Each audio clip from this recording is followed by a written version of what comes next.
Today we're talking about the Age of Aquarius, and I prepared a little presentation for you just to see what this is all about in astrology in general.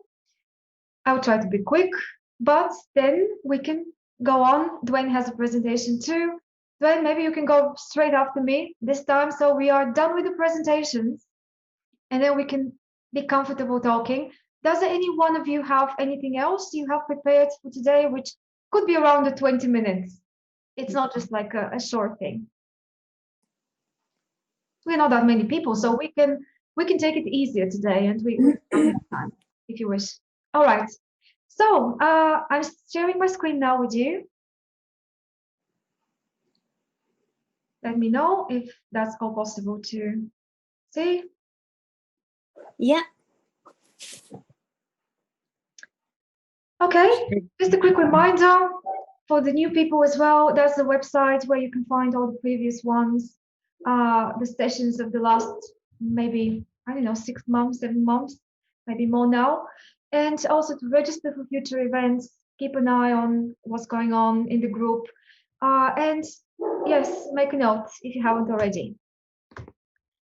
The Age of Aquarius, and actually the transition to that great Age of Aquarius, which we are all anticipating, but nobody really knows when it actually begins, and it will probably be impossible to ever know, is what needs to be mentioned.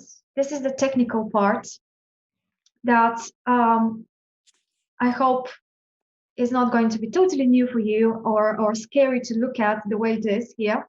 But I think this is a graph that very well describes and shows us the effect which has this very large grand cycle of the precession of the equinoxes, which is the main result of having those long ages in astrology that we call the age of Taurus, the age of Gemini, the age of Aquarius, the age of Pisces, and so on. So first of all, we've got the big cycle, which is the so-called Platonic year of approximately 26,000 years. And this is the cycle of moving backwards along the background of the sidereal zodiac. So the sidereal zodiac is the zodiac of constellations. Those groups of stars, they're called fixed stars, that we can observe on the sky that apparently to us, people living on Earth with our very short lifetimes, they appear to be not changing their position. They appear to be in the same place. So this is all the stars in the constellation of Pisces, for example, or the stars of the constellation of Aries. Any one of them are fixed out there. And then sidereal astrology is basing all of its calculations, its analysis, and interpretations on positions of planets and other bodies to the background of the sidereal zodiac or the constellations. But that's not the same thing as the tropical zodiac. And we use usually the tropical zodiac in Western astrology, in psychological astrology as well. And in most of the cases that we talk about, all of the previous topics basically we have been discussing have always had this assumption that we're talking about the tropical zodiac. And the tropical zodiac is actually another background of zodiac signs, but this time there is actually nothing there, nothing physical there. There are no groups of stars that appear to look like a bow or a twin or something like this, but it's actually an equal division of the periods of time that it takes the sun to go from spring equinox, which is around the end of April every year, back to the same place, to another beginning of a spring equinox. So in other words, the traveling of the Earth around the sun over the year. And this produces the seasons, and this also produces the zodiacal cycle the way we know it.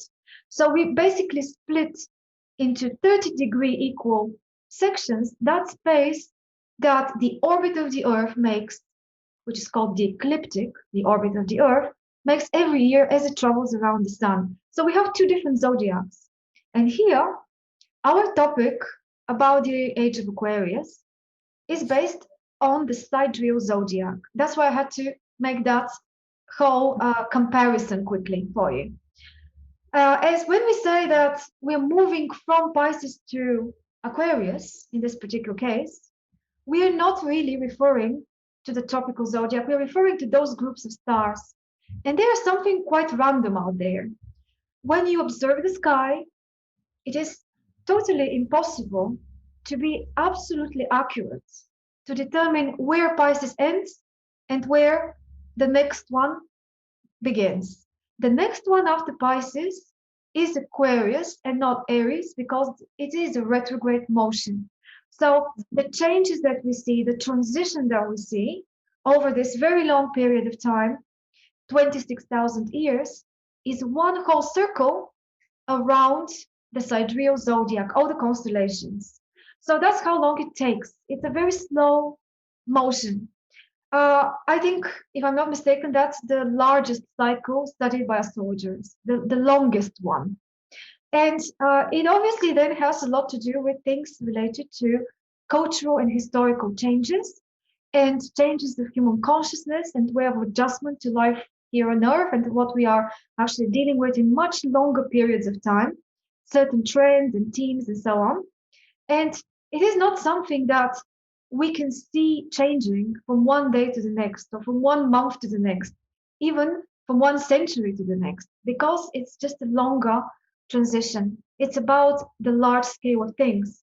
So the Platonic ear, by the way, that concept of observing what's going on with the constellations and where the point of Aries, zero Aries, which is what we call the spring equinox every year, is falling, is a relatively new concept.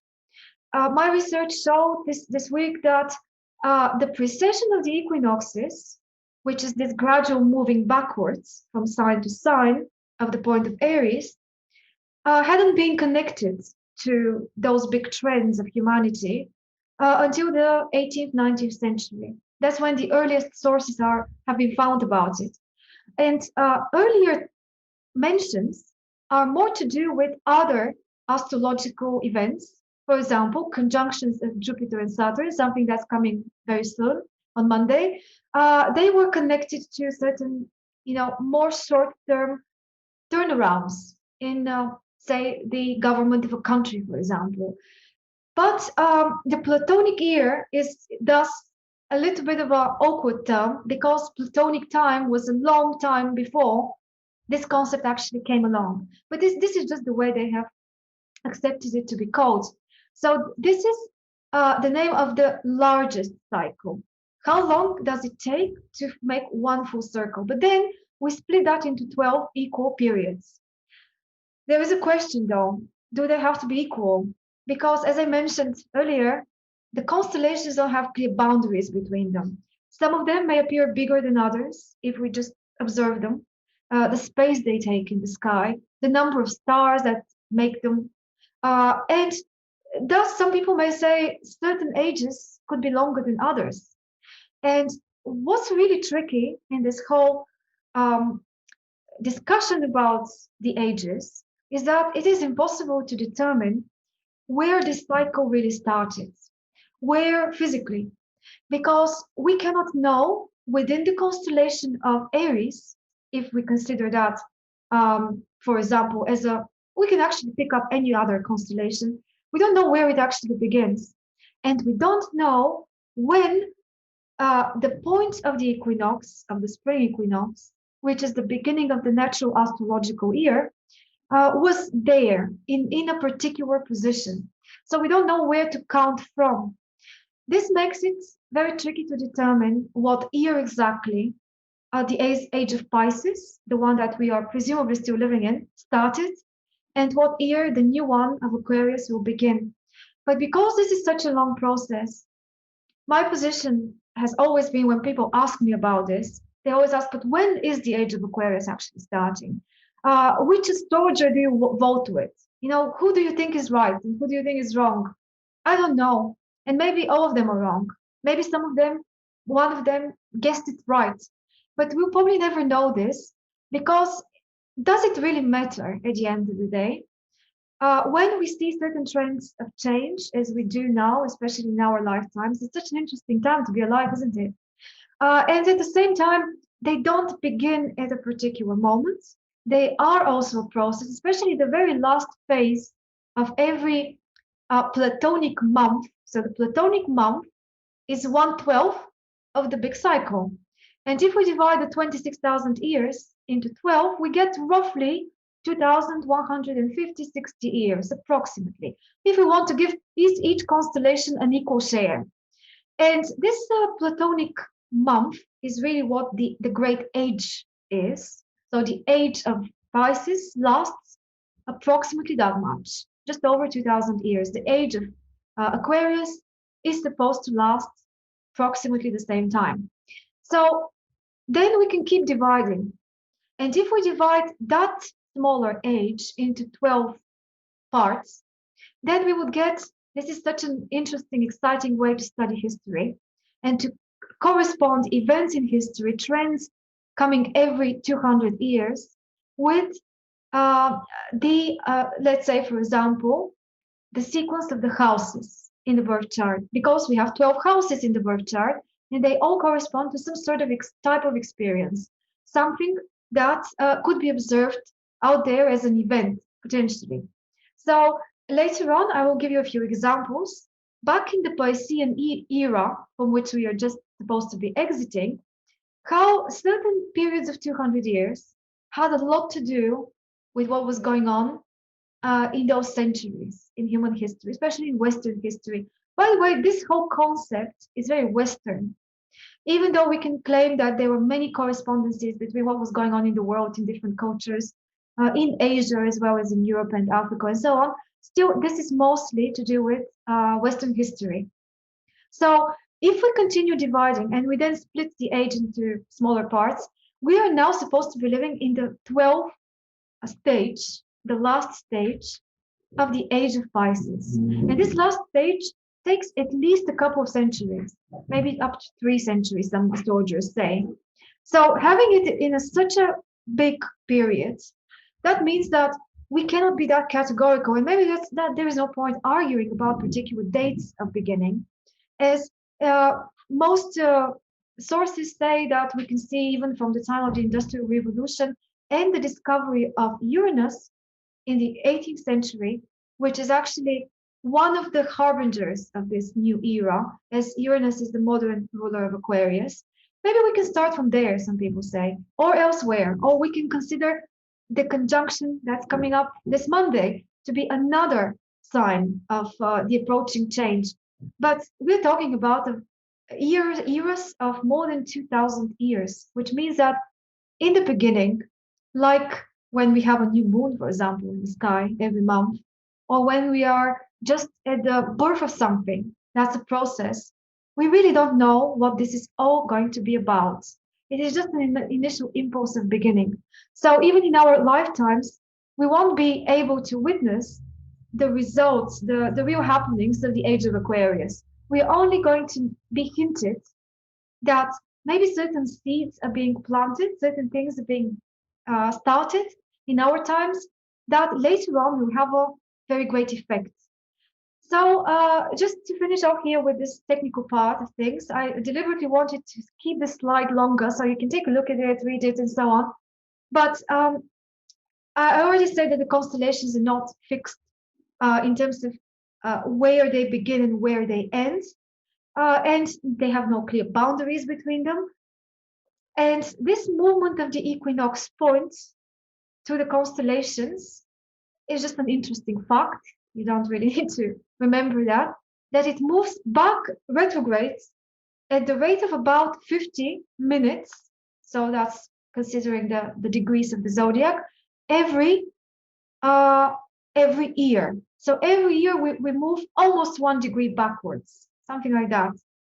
And if we divide the big cycle of the current year, say the age of Pisces, into 12, we get very interesting numbers. So that's, if you have in your own time, you can maybe try to first of all split it in two, then split it in 4 equal parts and see what years you would come up with.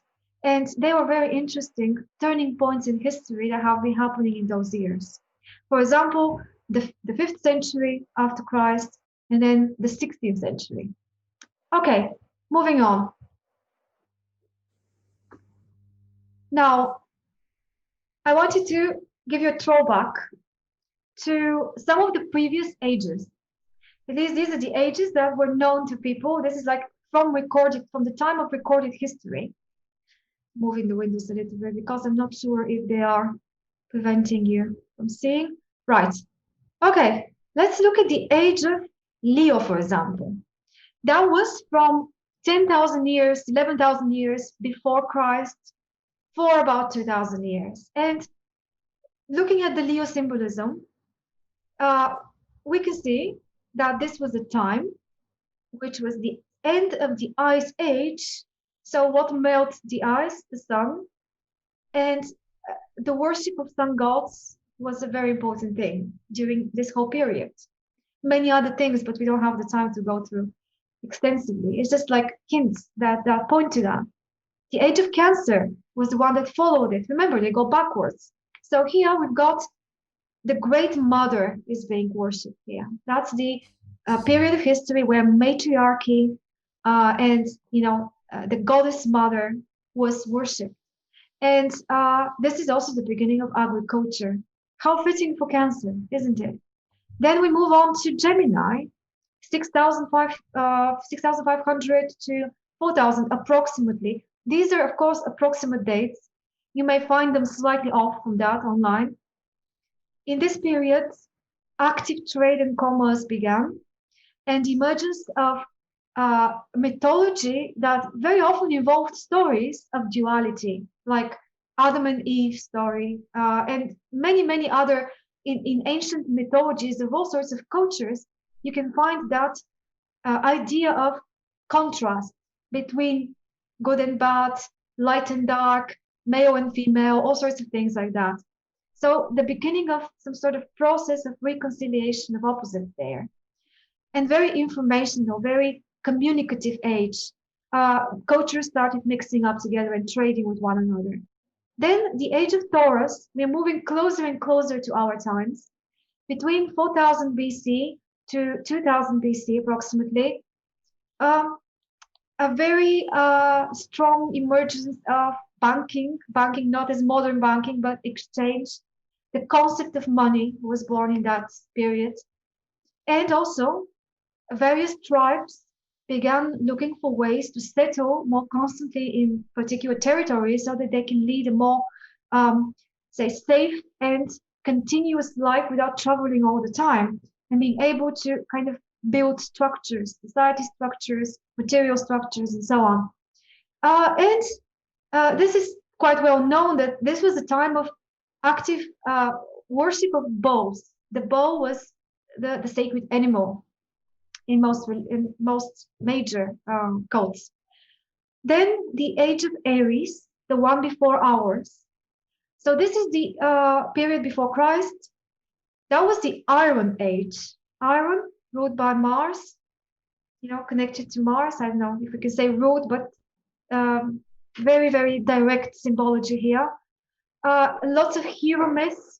It was extremely important. It's a very war, battlefield related period where there were lots of conflicts, bloodsheds, and competition in terms of who is the strongest physically, so that they can conquer different territories and so on.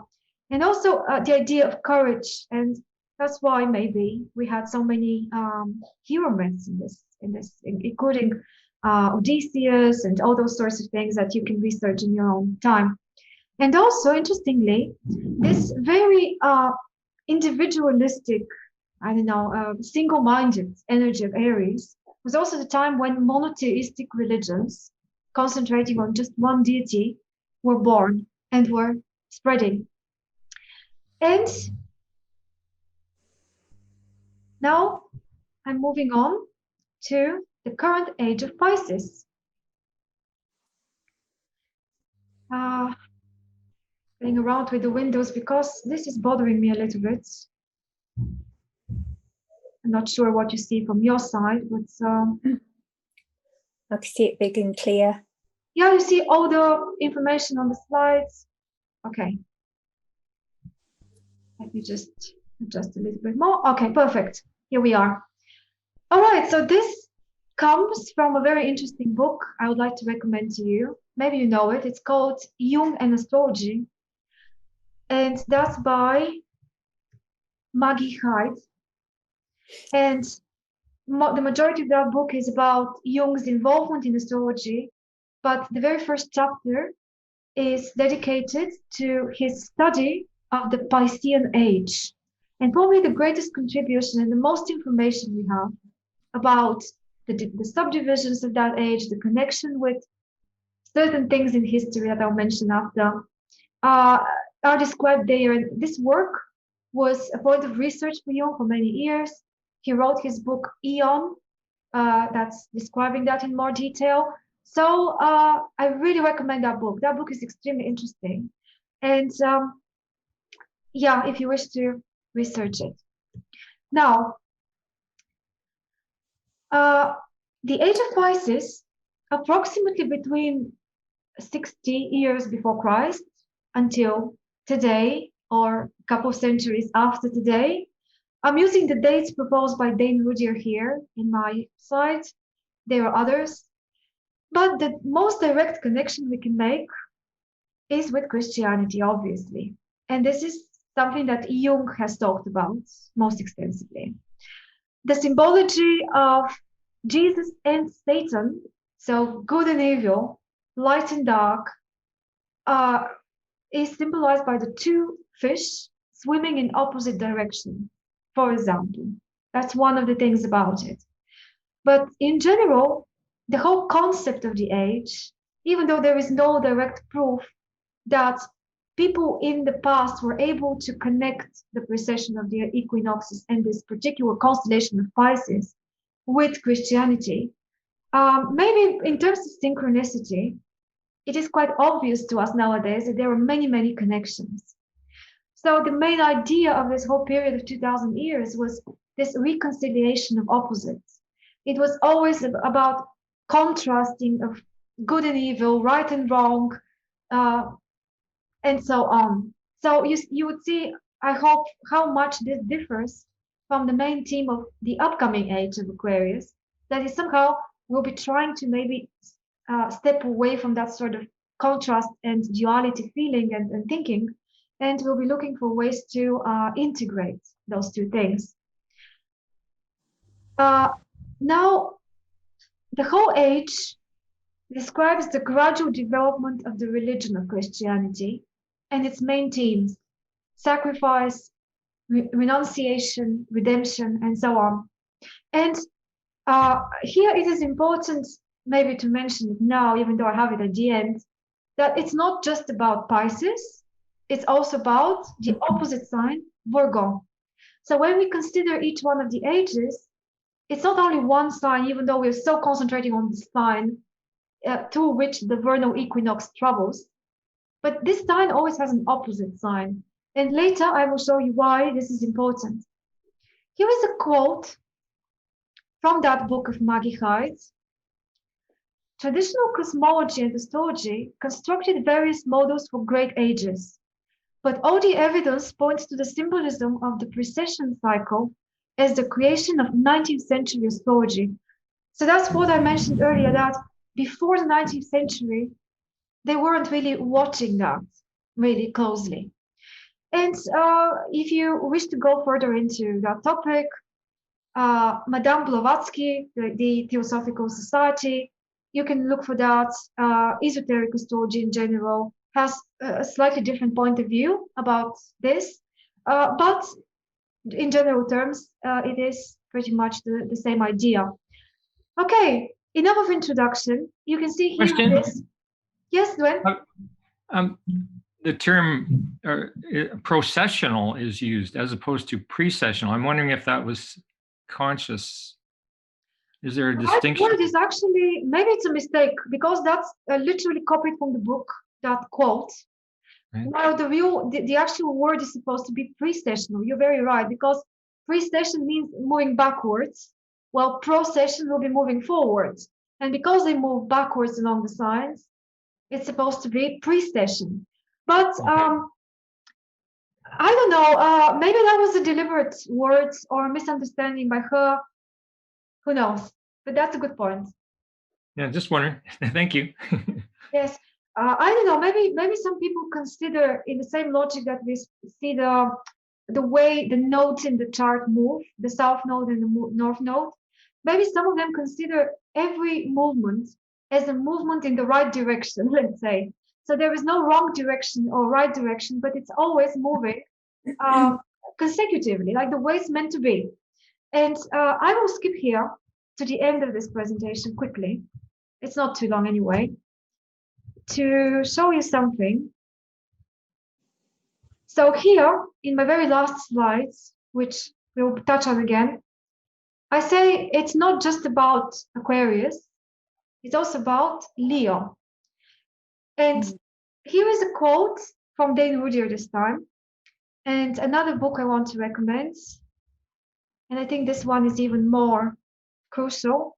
I have a suspicion you didn't see the previous book that I showed you. Nobody said anything, no? Because I was sharing the wrong screen. Let me do it again. So I wanted to show you that book before. Could you see it now? Yeah. All right. So that's the Maggie Hyde book. Now, when I switch to something else, could you see me switching? I'm sorry, Zoom is playing some games and I'm not really sure what you guys see. Could you now see the astrological timing by Dane Rudier? Yes. Yes. Yeah, perfect. So that one is here on this website. You can read it for free. You don't need to even download it. It's just there. And that's the most interesting piece of astrology writing I've encountered about historical ages and historical periods, all sorts of periods, considering not just the transition to the age of Aquarius, but also he goes through point by point, period by period through the age of Pisces, and explains many things that you may not be able to read anywhere else as a logic of what this is really all about. And here I want to show you, going back to the presentation, I want to show you this quote from him. What moves backwards with reference to the circle of our zodiacal constellations is the equinoctial axis. So the equinoctial axis is not just the spring equinox, but the whole line connecting the spring equinox with the fall equinox. So it's actually a line, an axis. We must think of the two equinoxes as forming an axis, just as we must think of the ascendant and descendant of a birth chart as the two ends, east and west, of the natal horizon. Thus, if one is to make any sense of out of the motion, one must consider the displacement of 2 points, the spring and fall equinoxes, which are always in exact opposition. If the spring equinox is in Pisces, then the fall equinox must be in Virgo. And therefore, to speak of the Piscean age is to see only one side of the world picture. We should always speak of the Pisces-Virgo age. What is ahead of us this century is therefore not the Aquarian age, but the Aquarian-Leo age. So they go hand in hand. And why they go hand in hand is that, I'll go back to the beginning quickly, because what this precession of the equinoxes is all about is the mixture of two fundamental cycles that we astrologers look at. One of them is the day, the other one is this great big year of 2000 and let's say years. Why the day? Because the reason why this whole thing of moving backwards, of the earth not always reaching the point of the spring in the same place against the background of the sky of the stars, is because when the earth rotates around its axis, and it does this once every 24 hours, every now and then it wobbles. So it is kind of being displaced a little bit from the position it was last time that it was in this same position, last year. So last time we had spring equinox. So it is a mixture between the day cycle, rotation of the earth around its own axis, which we can compare to ourselves. to a person's everyday life. So this is the most particular thing, the most personal thing of the astrological cycles, because within one day, we are having our life. We are sleeping, eating, moving around, doing exercise, learning all sorts of things, which are very much to do with somebody's short lifetime and the importance of every moment. While the big cycle every year, equinox to equinox, is the rotation at the same time of the Earth around the Sun. And when we mix these two together, within the context of this big age, we see that the big ages, Pisces, Aquarius, whatever they may have a lot to do with how do we as individuals adjust to the very big picture of the world, the very big background of history. How do we find our place and what we are meant to be doing in this particular time that we were born in? So maybe that's one very, very useful way to look at it. And having this in mind, this axis of the Earth that we said is one side of the story. It is almost like you can imagine the Earth has like a top that rotates, has like a line running through the center, or maybe a pole running through the center. And that is the one that's always pointing at a slightly different backwards moving place every year at the spring equinox. And this then is a line. It's not just one side of it pointing somewhere. The other side is also pointing somewhere. And this is relatively the spring equinox and the fall equinox. So again, as Roger says in this quote, they are connected. So we can see that when we start talking about what could this age of Aquarius be involving really in our lives now and in events and so on, we may have to also see what Leo has to do with it. Yeah, and how we can maybe think about learning how to balance Leo, discharge things related to Leo, or clear them up or something like this, at the same time embracing the new impulse of Aquarius. So something to think about. Let's go forward now. This is the way Dane Rudhyar divides in his book 1 to 12 the Piscean age, starting from 100 years before Christ up to 2160 something years. So obviously the year he prefers to look at is 2162, approximately, again, for the real beginning of the Aquarius age. If you study these periods, you would see that there is a logic there as well, very interesting logic. The whole thing could be split in two, where we find ourselves around the 1000th year, at the time when people thought that the world was going to end. There was this big scare of the end of the world around the year 1000. And then the world didn't end, but there was a big surge of creativity and of development after that. So there is a clear demarcation point in the middle of the cycle. Even though we don't know exactly when it is, the events in history are guiding us. They're telling us that it was around those centuries. And a few interesting things, I'm not going to go through all of those periods, obviously, you can do that in your own time, but for example, they can really be connected to the houses of the chart, at least a little bit. For example, if we look at the period number 9, 1340 to 1520, approximately. What happened in the world at that time? The discovery of America, 1492. So we're talking about 9th house symbolism. 9th house, Sagittarius, long distance travel, the exploration of foreign lands is one of the things that's connected there. This was also the conquering of Constantinople by the Turks. That is, whoever has studied history knows how important of an event that is, geopolitically, let's say. 1453. The Black Plague happened during that period. Also, the invention of the printing press, 1450. This is literally the beginning of modern thought and of knowledge and dissemination of knowledge, and the gradual transformation of Christianity, because before that, it was the single thing that was holding all knowledge and all direction, spiritual direction and so on. Here we have, from the time books were invented, it was a completely new world. Maybe we can only parallel that with the advent of the internet that we have nowadays.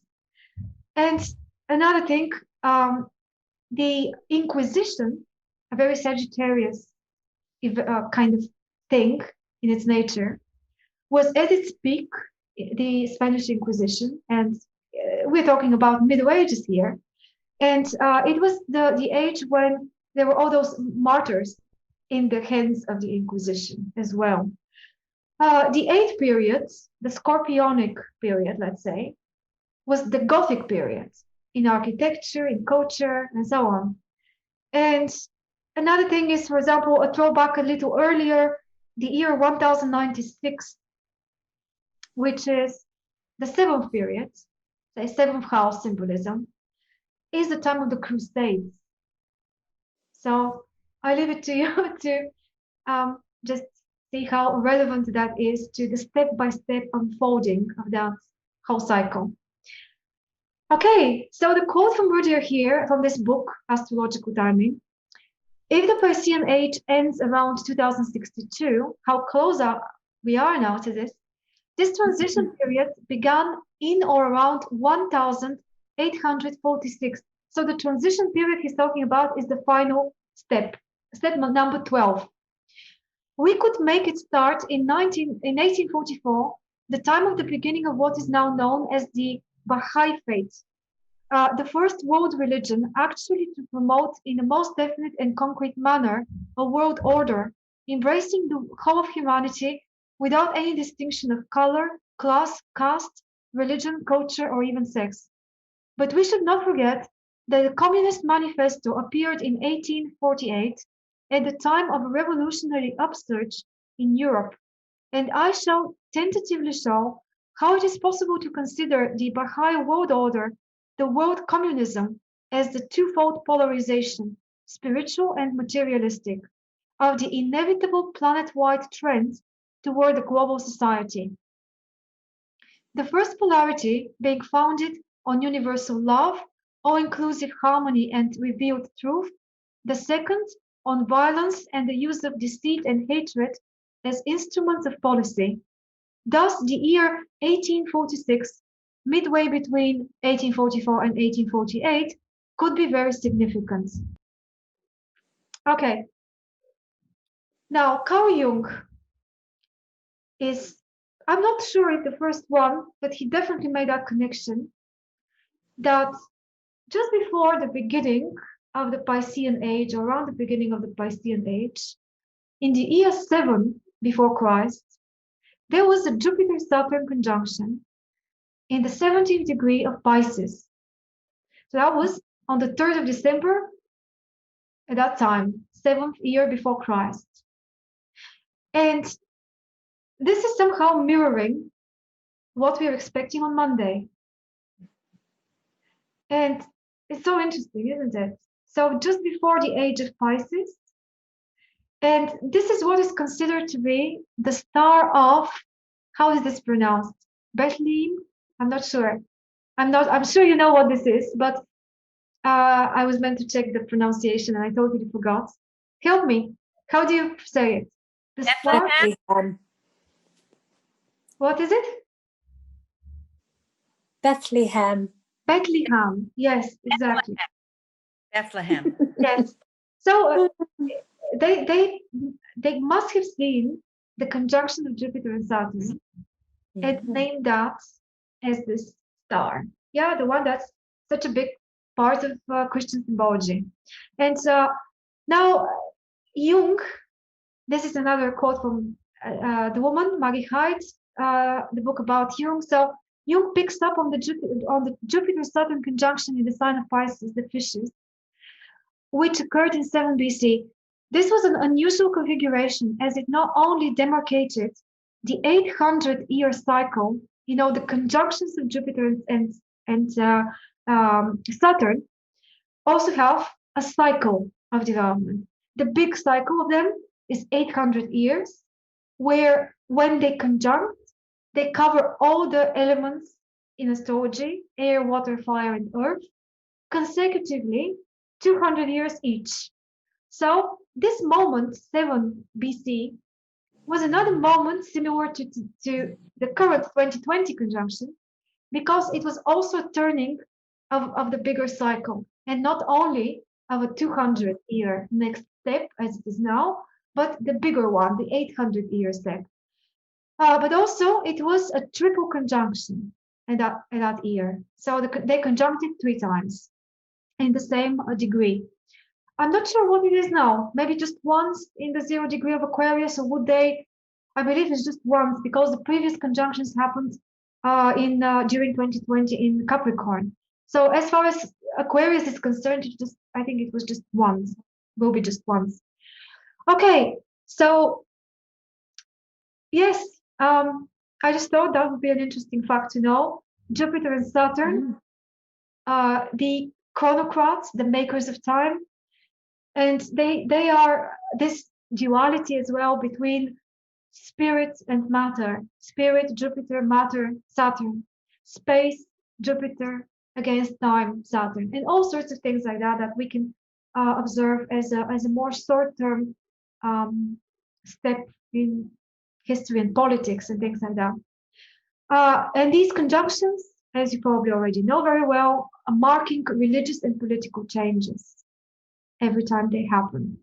So new impulses. The current one, 0 degrees Aquarius. Here I find it more interesting that it's 0 degrees. We already had a talk about this topic, but we kind of had it as a topic, but we never really covered it, because it turned into more of a personal direction, and we looked at charts at that time, and it wasn't to do that much with the political, social situation. If you want, we can catch up with it now, because now is more relevant, maybe. Maybe now is the moment to talk about the Jupiter-Saturn conjunction in the beginning of Aquarius, because that's beginning of conjunctions in air signs, anoretic degree, 0 degree, and it is maybe some sort of a harbinger of the age of Aquarius. It's not literally exactly, I don't think we should say this is exactly when the age of Aquarius begins, because of that conjunction. The two are not related astrologically, but symbolically, they are related a lot. So maybe this is another thing that is helping us attune ourselves to the Aquarian energy. And here, another quick quote, this time from Liz Green. She did a very long article, which I'll show you in a minute, about, again, the connection between the ages, the concept of the ages, Jung's work and other astrologers' work during the course of time. So here is what she's saying about Jung's approach. Jung was not encouraging about the global problems that this shift from the Piscean age to the Aquarian would entail. He placed his hopes not in mass political or social movements, but in the capacity of the individual to recognize the enormity of the responsibility involved and to engage in the inner struggle to achieve greater consciousness.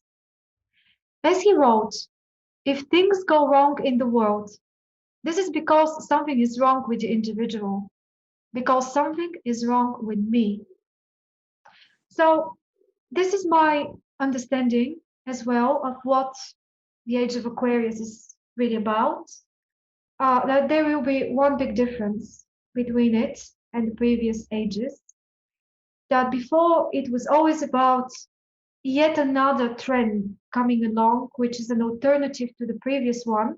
Well, of course, it will be something like this too, but it's not one extreme replacing the other extreme.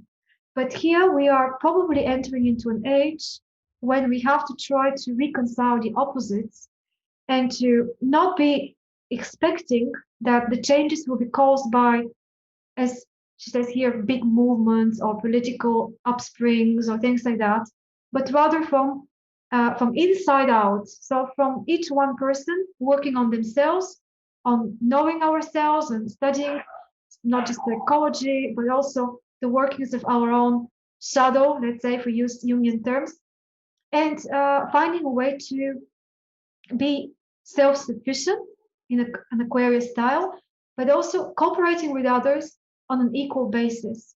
So my final slide is about a few keywords or key themes that we can pick on if you want and discuss about what the age of Aquarius Leo could be bringing us. So just at the beginning of a very large 2000-year cycle, we are only seeing maybe signs of this now, and very much we are still in this big period of transition, and more to do with the Pisces age than we are with the Aquarius age. But there are certain people, especially I think those having strong Aquarius in their charts, Aquarian suns.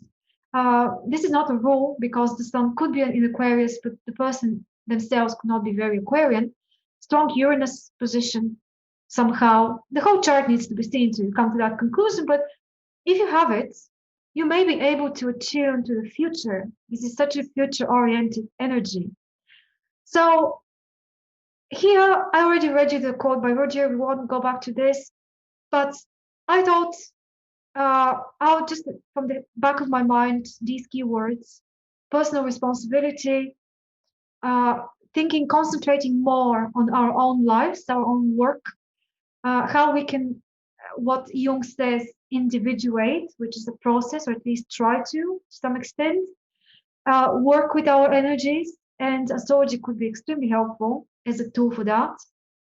Then it will be a time, an era of humanity learning how to manage well the accumulated power of the previous cycle.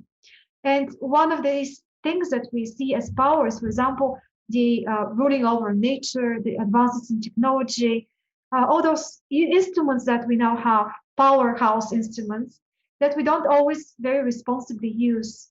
And the reason why it will be about management of resources and of power is that because in the natural zodiac, Aquarius follows Capricorn. It follows that peak point of power, which Capricorn is. The institutions, the government, the big business, the big banks, the governing system. And this governing system, when it reaches the peak of Capricorn and needs to switch to Aquarius, always has been compromised in one way or another by corruption, by misuse of power, by all sorts of negative practices. But also there are positives there. Something has been built, something very strong and stable, Saturnian, has been built as well. And one of the tasks of Aquarius is not only to rebel against those things that don't work and try to change them, but also to put into good use, into good distribution and passing on somehow the positive results of the building of Capricorn, if I may say so. So yeah, that's a little bit too philosophical maybe, but I think that makes sense, doesn't it? So in terms of Aquarius being air and being one of the late signs, there would be more of an accent to reason and logic and not that much to emotion, which was more typical to the previous Piscean age of Neptune. Here we've got also the strive to equality of opportunity. And here I understand this by just everyone is having the chance to try from whatever standpoint they're starting. It's not the same standpoint, but still we are able to develop ourselves individually and concentrating on that rather than expecting that something else, a big system, a state, a dictator, or whoever, or whatever, will do the work for us and point the place for us. And then community efforts or communal efforts, typical Aquarius fashion, how we learn to work together, each one contributing their strengths, but also leaning or needing the help of the others to be able to survive and thrive. And then we've got things like balance of polarities. Aquarius is a very balanced energy mental sign that naturally doesn't thrive in extremes. It is always looking for, continue as a continuation, maybe from the second stage of air, which is Libra. All of the air signs are looking for making connection between things and between people rather than contrasting them or separating them. So here we also have the integration in the whole, integration in nature, every individual finding their own place. That's one of the reasons I think the kind of astrology that Dane Rudhyar has developed and the whole philosophy around it, the philosophy of holism and of humanistic astrology would most likely become more and more relevant and people will connect with it. This is just my opinion, in the future, more than they're connecting with the very separative, dualistic, event-oriented astrology of today, which is still today. Because we would need to know how to make things work in the new age. And the basic thing would be how we understand our psyche and other people's psyche, and also the workings of every situation as a whole, as little parts being part of the big whole, and the interpenetration of the two things. So I may be a very small factor on my own sake, but if I'm part of something bigger where I'm playing my role in the right way, in the right place, then I'm affecting the bigger cycle as well, and the other way around. No single person can live totally separate on an island without communicating, without mixing, and without being affected by everything that goes around them. So the last things are more abstract. So you may share how you understand them and what they give you as ideas for the future, but things like evolution of mind, whatever that may mean. Maybe we'll become smarter, at least we can hope so. But the coming of the age of Aquarius definitely doesn't guarantee that. And my personal guess is that at every single age, the percentage of so-called smart people, or at least in the Aquarian sense of the word, smart, will be always the same. But maybe the common trend towards striving to be, knowledgeable, logical, balanced in our views and things like that will be more of a common fashion of the times. And that's pretty much it. I put humanistic astrology at the end as I think that's something that really is yet to be discovered in a way by many people. And I hope we're helping with that, at least making the first steps here. Okay, well, thank you so much. And now I'm giving on to you.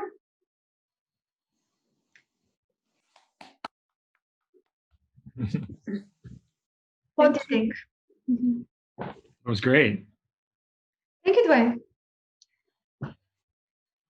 When I think of the slides that I pulled together, I'm always amazed that out of all the hundreds of slides available, we often choose the same images without consultation. Yes. That's always fun. We have a very good synergy somehow. Yeah, which I'm very happy about. Do you want to now share your presentation with us as a continuation, and then we can really start the discussion? Sure. So, okay, go for it. Great.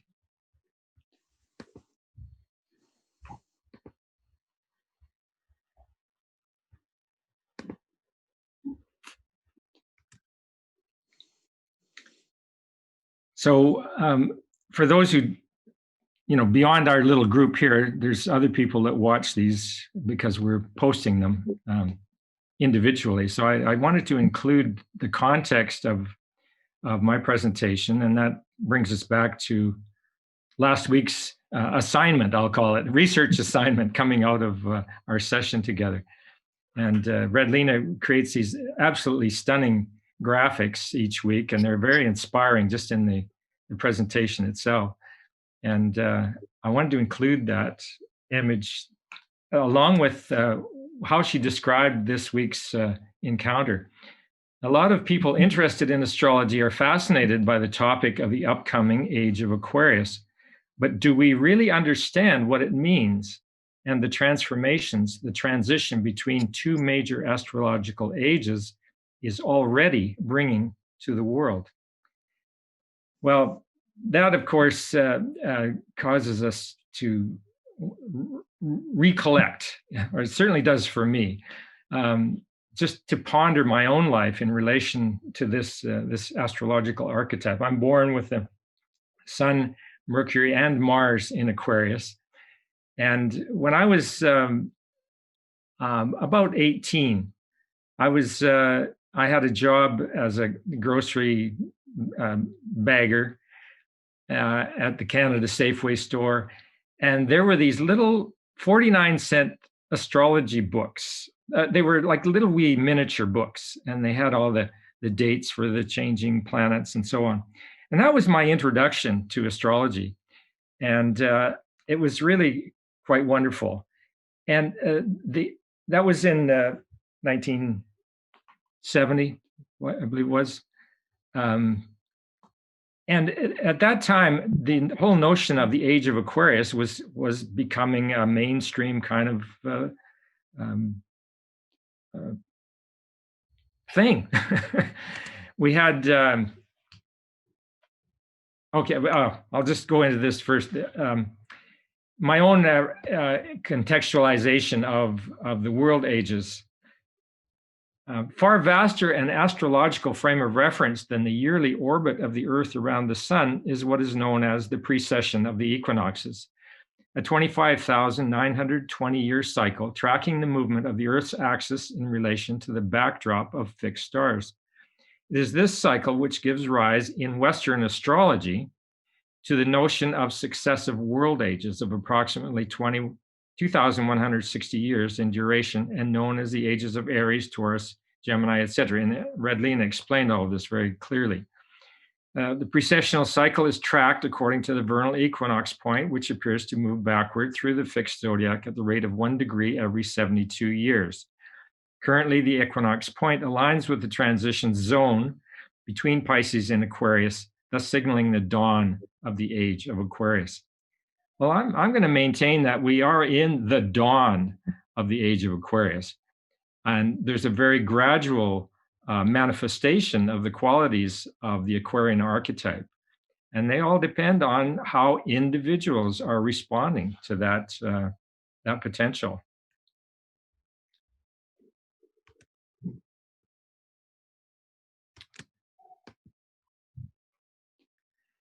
We are myth makers dwelling in a vast expanse. Any attempt to tread a psychologically satisfying path into what we understand to be the age of Aquarius requires that we, as individuals, weave our cosmologically contextualized, culturally conditioned beliefs into patterns of meaning. In doing so, under the banner of Western astrology, we co-create through the fabric of our own lives the emergent Aquarian mythology. So we're it. If we're choosing to bring those qualities into manifestation, this is how the age of Aquarius is coming on. So back in those days, 1967, Hair, the musical, came out, and along with it, the very famous song, The Age of Aquarius by The Fifth Dimension. And it's a wonderful song. I've never figured out exactly about, the significance of the moon in the seventh house, Jupiter aligning with Mars. So aligning with Mars in what particular way? I've always been curious about that. Peace will guide the planets and love will steer the stars. This is the dawning of the age of Aquarius. Well, that song was hugely popular. So there was this whole sense in the social fabric. People were embracing the mythology, and it was coming alive through artistry. Peter Max, one of my very favorite artists, 1971, he came out with this astrological calendar. Well, this was just great. Aries, Taurus, Gemini, Cancer, Leo, Virgo, Pisces, Libra, sorry, Scorpio, Sag, Capricorn, Aquarius. I quite like that because I was beginning to associate the qualities of Aquarius with my own life. Pisces. So a very, loving kind of presence evoked by all of these images. Now, around the same time, we had a gal named Marilyn Ferguson emerge, and this is bringing us up to the late 70s and early 80s. Marilyn was a Aries sun with a Jupiter in Aquarius and with a Mars-Uranus conjunction in Taurus. And she manifested at that time a monthly mailing from what she called the Brain Mind Bulletin. Well, I managed to be a subscriber to the Brain Mind Bulletin, and over on the left, you can see there's a pile of journals. So once a month, I would receive this, just a 1 or 2 page flyer, but they always were just packed with significant information, certainly significant to what I was opening up to at the time. And I can't quite read the top part there. Redlena, would you please read that first? Marilyn Ferguson was a New Age American author and public speaker. She became well known through publication of her first book, The Brain Revolution, published in 1973. Shall I go on? I can take it from there. Thank you. In 1975, Marilyn founded the Brain Mind Bulletin, a monthly publication to create an ongoing dialogue for new discoveries across multidisciplinary fields. Bulletin subscriptions quickly multiplied and came to span 52 countries as of 2007. The Bulletin was largely responsible for popularizing some of the most significant scientific paradigm shifts of the 20th century. Ferguson's 1980 book, The Aquarian Conspiracy, chronicled the activities of an enthusiastic network of eminent and powerful movers and shakers from diverse fields, working to bring about radical change and create a more cooperative society. So that was according to Astrotheme. They've got a little write-up on Marilyn. So I've assembled some quotes from Marilyn. That's one reason the Brain Mind Bulletin was so potent in my eyes, because they had inevitably these really wonderful, very insightful quotes that you could kind of chew on for a while. And here's one that we start with. Aquarian conspiracy is the term I have coined for the network of people working for social transformation based on personal inner change. Exactly what was talked about earlier, especially Jung, focusing on the role of the individual in this collective transformation. Marilyn's doing the same. Our culture has little understanding of the purpose of myth or the role of the myth maker. Myths are not for believing or disbelieving, they are for using. If a myth or metaphor works in revamping our deepest values, it is truer than the evening news or the textbook fact. Myth, poetry, art, and music are truths of a different dimension, sustenance and regeneration for the tired spirit. The human brain learns best by story, by game, by a framework of meaning.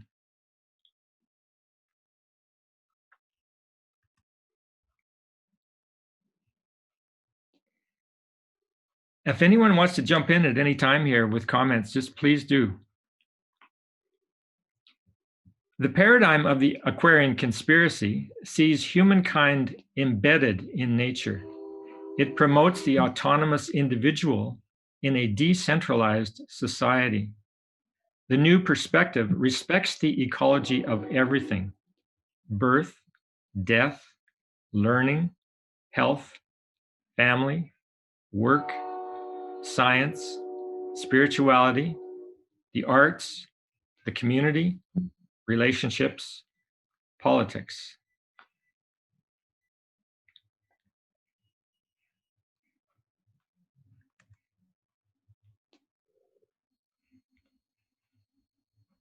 Making mental connections is our most crucial learning tool, the essence of human intelligence. To forge links, to go beyond the given, to see patterns, relationships, context. All of which, of course, is what astrology is all about, and certainly what our little group is about.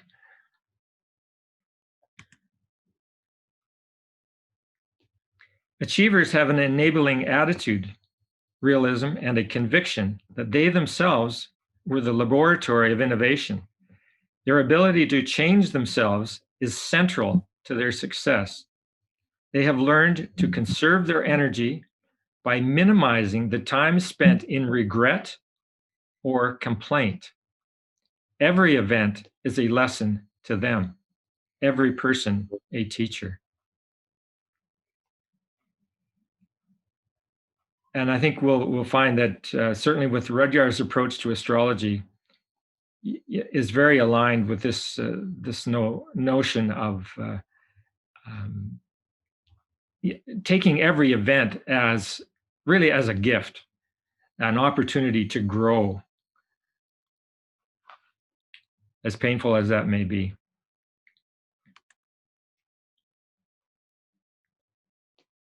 Marilyn Ferguson on public policy. Public policy is designed by spin doctors who aim to keep our heads below the water. The public good is not a consideration, and their self-serving agendas prevail over common sense. And don't we see that playing out a lot? So the challenge is to overcome that sort of thing. And once again, the power of the individual to operate outside of the constraints of public policy. War is unthinkable in a society of autonomous people who have discovered the connectedness of all humanity, who are unafraid of alien ideas and alien cultures, who know that all revolutions begin within and that you cannot impose your brand of enlightenment on anyone else. So relinquishing the notion of force and of power over. This is one of the avenues into the Age of Aquarius.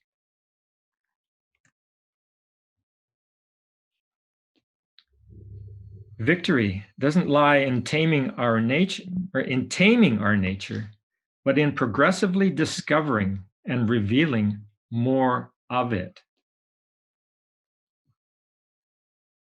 You know, when I typed this out, I immediately thought, Red Lena, of our composite chart and the whole notion of discovering essence. It really seems to be what Marilyn was referring to here as well. And that's why I'm finding this group encounter so vital, because it's discovery after discovery after discovery as the weeks go by.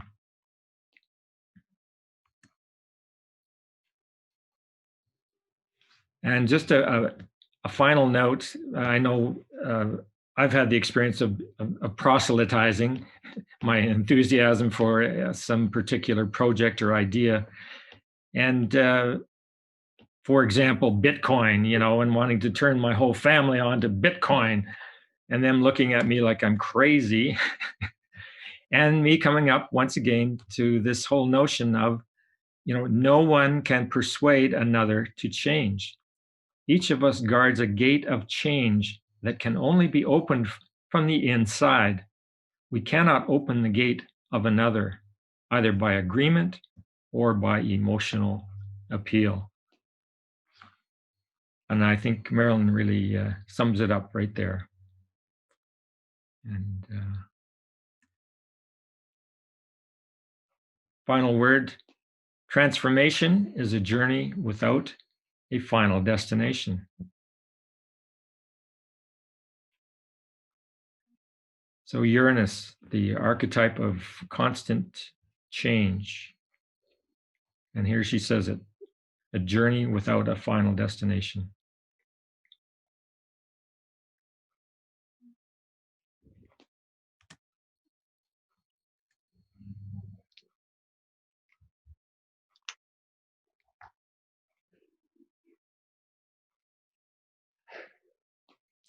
And that would be it.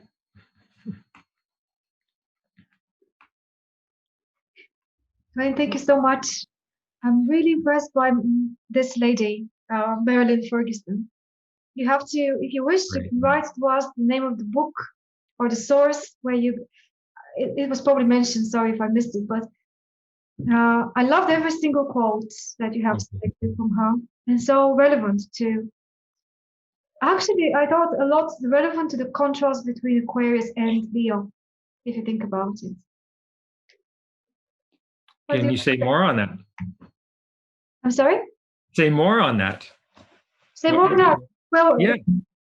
For example, the idea not just about the individual approach that we must all have, but I have been really, let's say, annoyed by a lot of instances since April, March, when this whole craziness started in the world, of people coming to me out of the blue, like old friends or people I knew for ages, trying to, impose a certain thing, a certain view, a certain anxiety, or whatever it is, definition.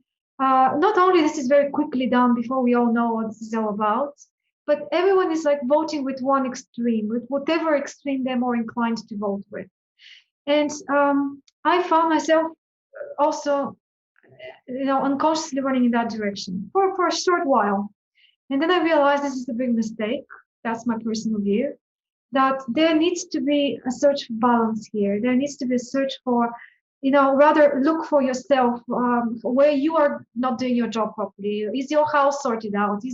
When I say house, I don't mean literally the house you live in, but everything, your small world. Is your relationship, the way you want it? Everything really. And that's how I think for the future we will be able to change the world, so-called. It won't be as, this author that you quoted so many times has come to these same conclusions, and Jung as well, that it's not going to be about some Messiah coming, a new Christ or a new Antichrist or whatever it is, or a big social movement or something like this. I feel like these are the things of the past. And now it will be all about individuals. And then again, how they group together, but in a different way, not like they were before. The Leo concept is a very top to bottom power concept. It's a hierarchy, a matrix, where certain peoples are on the top, others are at the bottom. Somebody is ruled by another, governed by another, or there is not simply inequality, because total equality, I think, is impossible, as we don't all have the same, the same starting points, the same abilities, and so on. But it's about this concept of I have to be more than somebody else, or the ego feeling, this pushy ego concept. I don't know how to explain it any better than that, but you all know about the Aquarian so-called tolerance, this idea of being tolerant to other people's lives, views, ideas, how they look, how they behave, how they organize their lives. This freedom for me is being able to leave everybody else to live their life the way they want to, as long as they're not harmful directly to somebody or something, and to also demand that you are left alone to live your life the way you want to. Very simply put, something like that. But yes, I'm very happy we're again thinking in the same direction with you. And what are you guys thinking? Do you agree with us, with me and Dwayne, or are you thinking? Radalina, thank you. I just want to say your presentation was really nice, and I love the detail and the depth that you go into it. You add really nice layers. So thank you so much for your presentation. Thank you. Yeah, one of the obvious things that with astrology is, how something can be so obvious in your face that you don't notice it. And for me, it's the fact of looking at the opposite. So the fact that you mentioned looking at Leo, I'm like, obviously, why haven't I even considered that once? Like, it's such an obvious thing to have a look at. So the fact that you mentioned that really added a really nice layer to it for me, and to see, yeah, exactly the opposing effect. So that is interesting, because on Monday, I'm actually holding a ritual with my friends. We're going to have a bonfire and some naughty things under the stars. And yeah, we're going to talk a lot about the Age of Aquarius. So your whole presentation gave me lots of layers just to give them the idea of it and whatnot. So really, really nice kind of polarities there. And Dwayne, I love your presentations. Oh my God, you make me time travel. Like I wish so much that I could have been in the 60s and the 70s. Like that was my era. So I lived through you. So thank you so much for adding all of that. I'm definitely going to look at Peter Max, because that's someone I've never heard of, and those Me too. Oh, great. beautiful. Yes. Yeah, really. It would be amazing if we can find that same calendar sold somewhere online. I'm gonna look for it straight away after we finish today, because I really liked it. Yeah, but Okay. everything, all of the quotes, like you said, and like you said, Radalina, all of the quotes in your presentation, Dwayne, were really on point and really struck. And I can just be hopeful that if we can imagine that we are going into the Age of Aquarius, that at least a lot of us hopefully do go more connected with ourselves, and therefore find peace within ourselves, and hopefully a nicer humanity in the beautiful essence, of course. I know it's not always reality, but no, I just want to thank both of you so much for those presentations. They were really lovely. Well, thank you. Inspired. We like the topic of Aquarius, that's why. Yes, all of us with our aqua influences in our chart. Yes. So you have the moon in Aquarius, Brooke? Yes, I And, do. I do. Emma also has the moon in Aquarius. Yes. Dwayne is an Aquarius sun. Any other Aquarian influences in your chart? Of course, Lauren has Aquarius ascendant. And North Node or not? I'm not sure about the Node. Yeah. North Node, Yes. North Node, and it is my ascendant. Yes. So see, already very big representation of Aquarius. What about you, James? And I don't have the rest of anybody you? in a.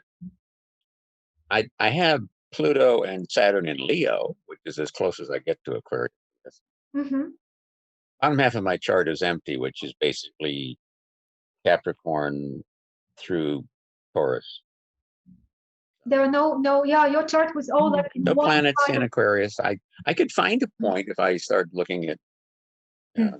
parts of Lot, maybe, and fixed stars and asteroids or something. I could eventually find something there. But Mhm. no, I have nothing in Aquarius. So my father was an Aquarius, and about my your maternal parents? grandmother was an Aquarius. There's Aquarian energy in my family. Not me. When you live in California, for crying out loud. Yeah. That's about. And were you there in the 60s? No. I grew up in the Upper Great Plains. I survived. I remember the 60s. See, that's what's unique about me. Most of the people that, a lot of the people that lived through the 60s don't remember it. That's your true 60s people. The ones that don't remember it. Is it true that whenever you're born, you always dream of another period, and you always think that a previous period was better than your current time? This is a tendency, and I used to dream about the 80s, not the 70s, 80s. I don't know why. Strange. The whole film was based on that concept. I think it was called Midnight in Paris, Oh, yeah. and Yeah. the whole point he said was people dream of the age and they don't realize the opportunities of the now.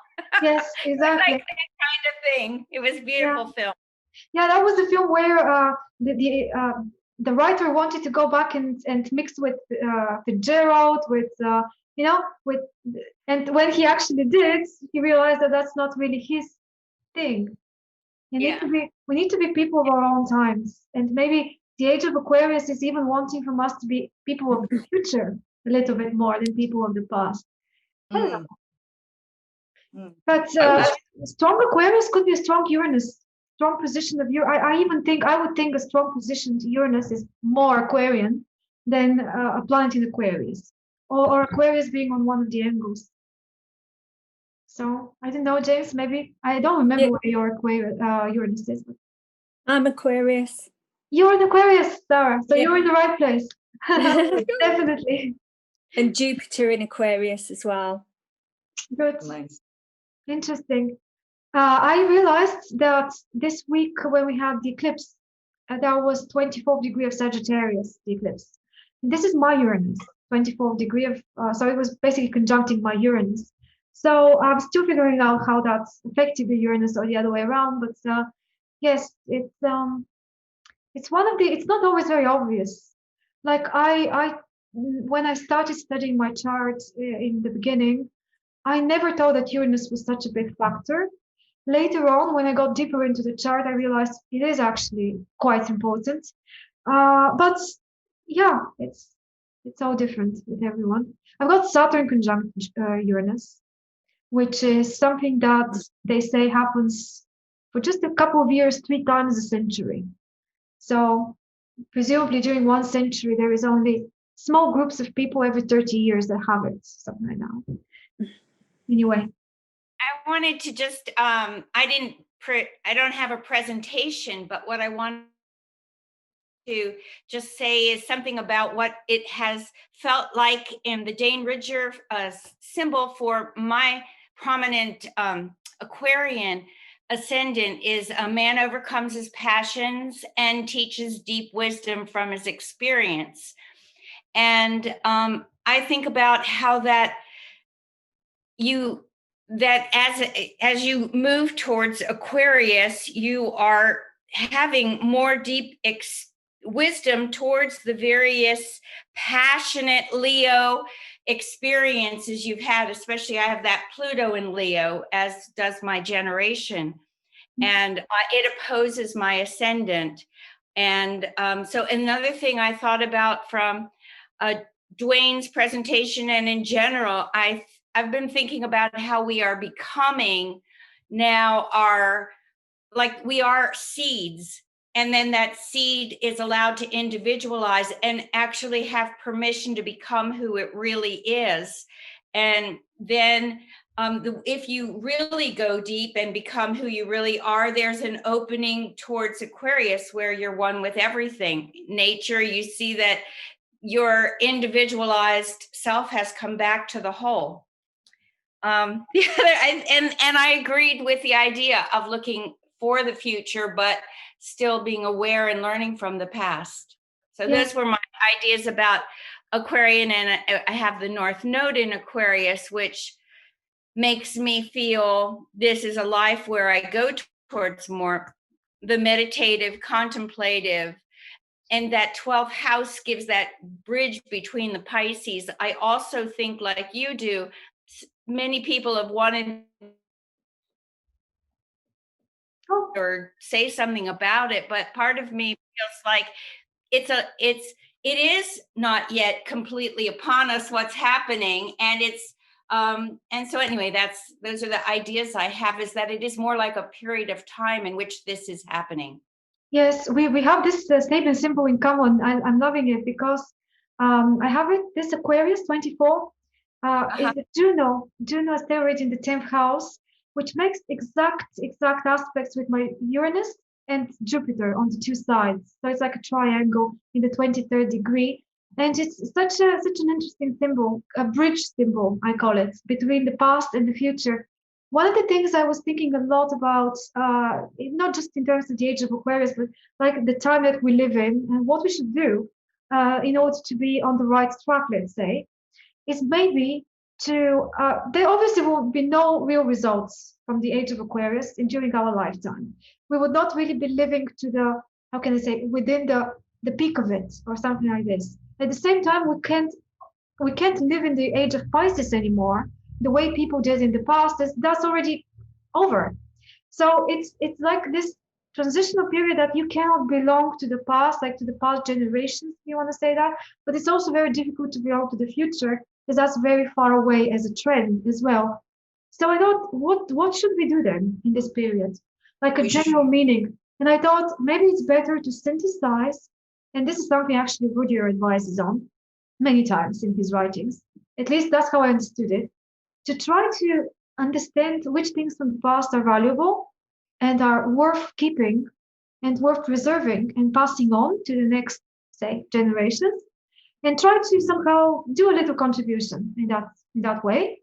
But be really selective. We are at the 12th house stage now, and we have to decide, typical 12th house thing, what stays and what goes, what is to be taken, cleared away, and what is to be kept. And then to make sure that we preserve those seeds, as you said, Lauren, and not let them die. And then the future people, they can do whatever they want with them. They would know better what to do with them, I guess, than we do at the moment. But it's just. And that's why I also think, I know you don't, when I've asked you, why did you name it Sixth Seed? But I really believe in the seed idea that, and it allows that what Aquarian, the individualized person, impulse, spark, to manifest greater during a lifetime and not be constrained by what everybody else does and trying to conform to every style of all the trends, but instead go deep and find who we really are. And then it naturally makes you a humanitarian. You can't help it. You realize, for God's sake, as it was once said to me, it's like a leaf trying to pull water away from the tree, not realizing it's part of the tree, or something, I don't know, something of that image like that, but that we are connected. Yes. There was one slide in Dwayne's presentation that actually reminded me of permaculture. Do any of you study permaculture or know much about permaculture? Because not very much. Tell us about it. In a very, very small nutshell, permaculture could be seen as letting Mother Nature really just prevail, and in a slight way just directing her. And so not controlling, not trying to, this is my garden for my vegetables, this is my garden for fruit. Instead, having more of, well, what does Mother Nature want to do? How does Mother Nature work naturally? And how can we see the patterns in Mother Nature to naturally work with her and just guide her along the right way to get the resources that we need? So permaculture is like permanent agriculture. And so in one of the slides of Dwayne's, it was mentioning I can't remember, I should have written down some notes, but it reminded me a lot about that. And then it made me think, well, Aquarius, yes, if we are quite open to humanity, and like you said, what did you say? We said we are very tolerant.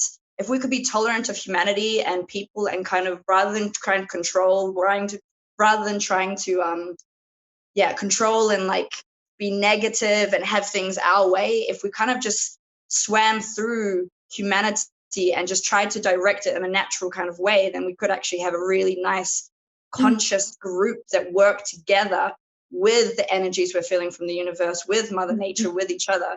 And I thought that's quite an interesting thing to go with the seeds, because indeed, if we are in the last phase of Pisces, we can look back at this humanity, this era that we've lived through, this age, and see what worked, what didn't, and what seeds can we take from now and plant into the new kind of age using the permaculture kind of techniques, which could be an interesting concept.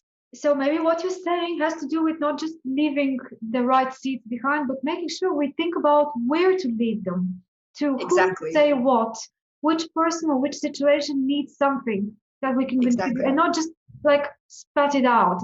We have something valuable, we know it, like with astrology.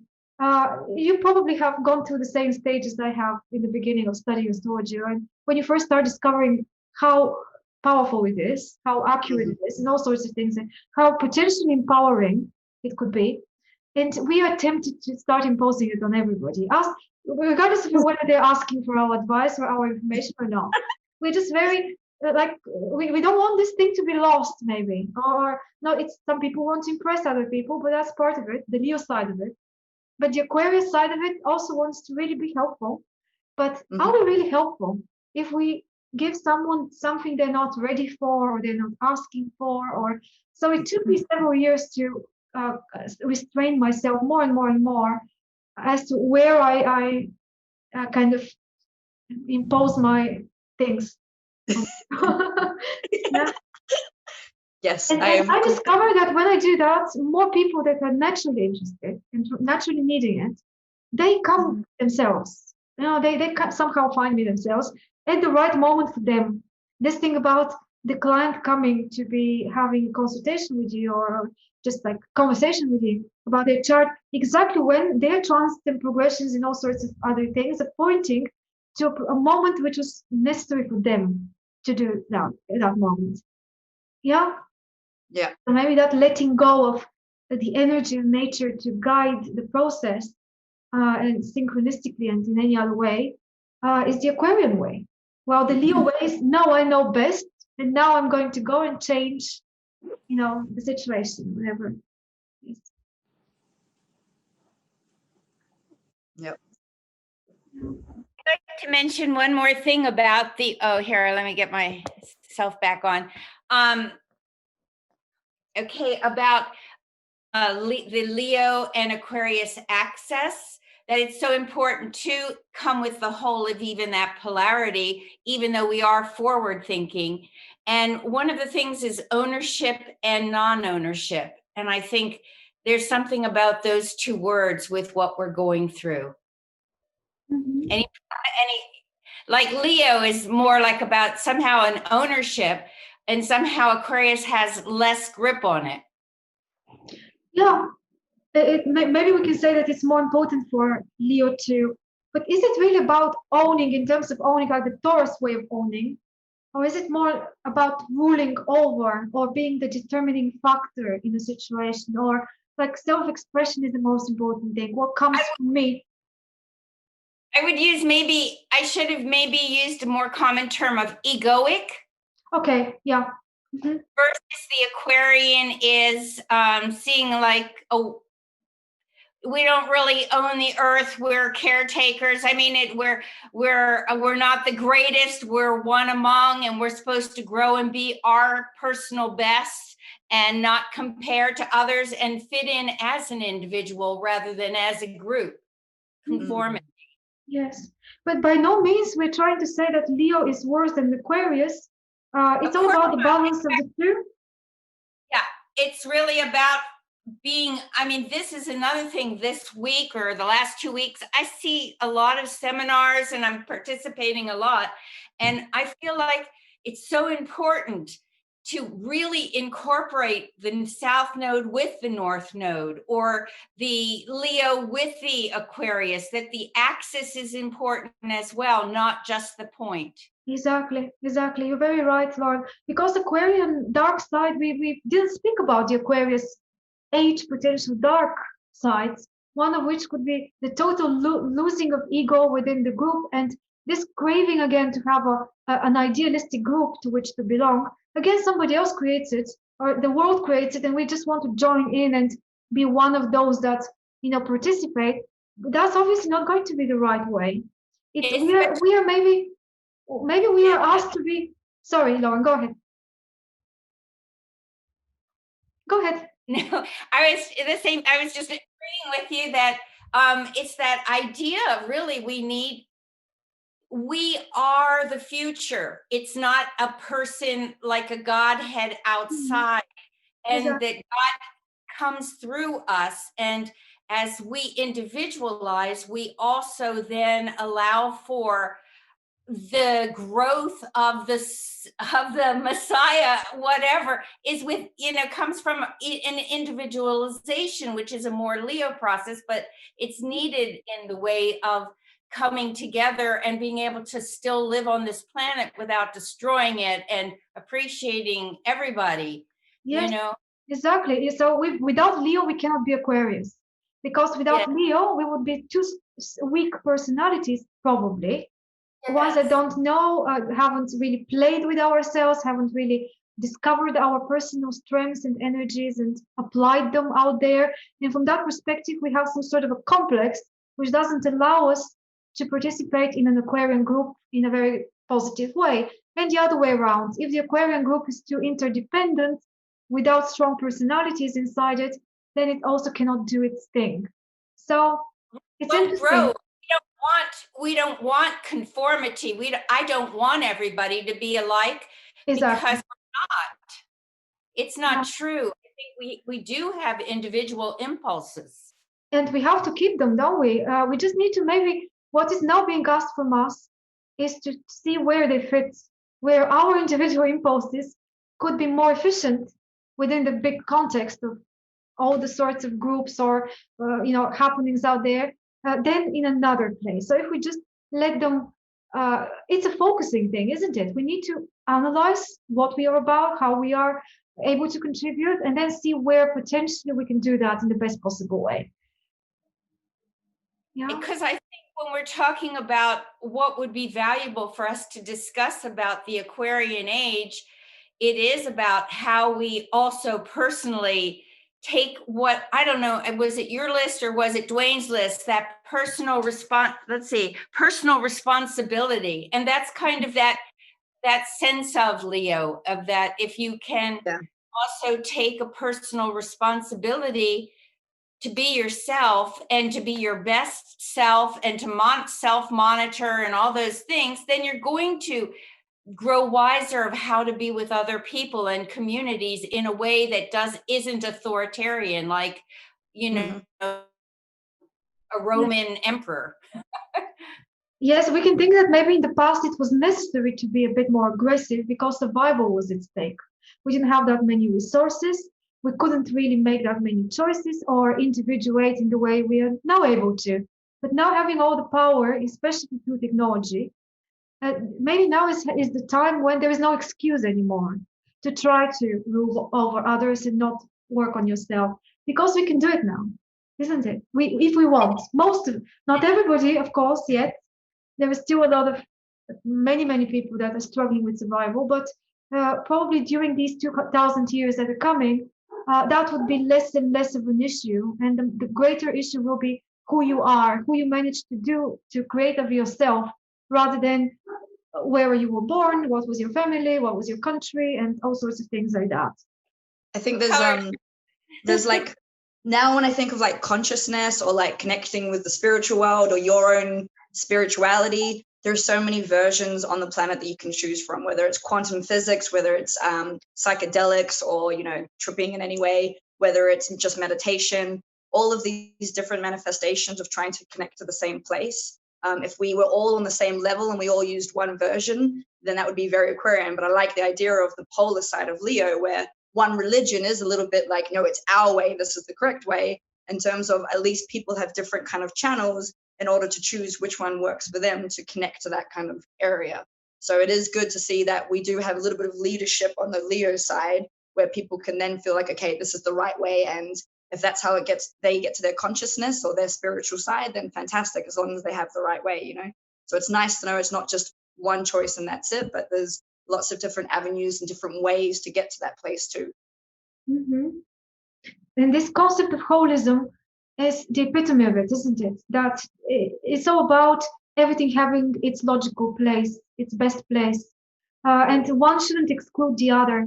I would be mostly struggling, and nowadays you can see, especially since the COVID crisis, there was such an upsurge of this, extremes of opinion, and also craving for ideologies. Again, like in the past, there is another like almost final gasp of, but everything is so chaotic that please save me. I'd rather have something to save me out there, even if it's very, very not making sense, that thing. So very, very strange ideas out there at the moment. I mentioned them when we spoke about the nodes in Sagittarius and Gemini a few weeks ago, but I think this is another way of like us being in this transition period, still not understanding what's going on, and still being very new in the exercise of balancing Leo with Aquarius. And anyway, what else comes to your mind? We didn't say hello to Christine. Hi, Christine. You joined us a little later, so we had already started, but very good to have you with us. Hi, Where are you joining from? I'm from Philippines. Mm-hmm. You're there now? Oh, Yeah. Yes? Oh, I'm really based here. So it's around 2 a.m. now. Okay, well, so that's Actually, I was here earlier. I was just 10 minutes late. yeah. It's just because when we started, I managed to say hello to everyone, but I missed you. Yeah. So sorry about that. Okay. It's okay. Yes, no, you're not late. It's just You Yes. can basically come whenever you want and go whenever you want. Yeah. Uh, Actually, I was just listening the whole time. I'm the only one stuck here from beginning to end, so everybody else free to do whatever you want. Yes. Uh, so you have been studying astrology for a long time? Yes. Since 1998. Mm-hmm. You practicing astrology or you just for your own? Just practicing for 2 years. Okay. And how are things in your end of the world? In the Philippines, astrology is not yet that.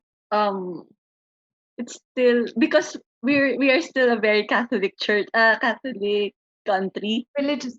So so astrology is not yet that accepted. And is there any influence from like Chinese astrology there, or is it very Western astrology? It's still more Western because the horoscopes are very famous here. Because of the horoscopes, not the real astrology. Yeah. More the commercial side of it. Yes, the commercial side. But you managed to find your way and you discovered that there is more about it. Yes, yes. Mm-hmm. Yes, actually, when during 1998, I have no one to talk to. But recently, the last 8 years, there are more people interested in astrology here, Mhm. especially now. Yes, it's getting easier to Yes, it's study and getting talk to easier. people. Could be so lonely if you don't have another person, especially when you're a True. beginner.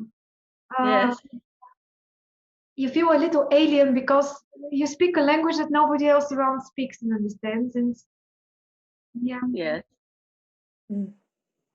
that's right. Okay. I wanted to ask a question about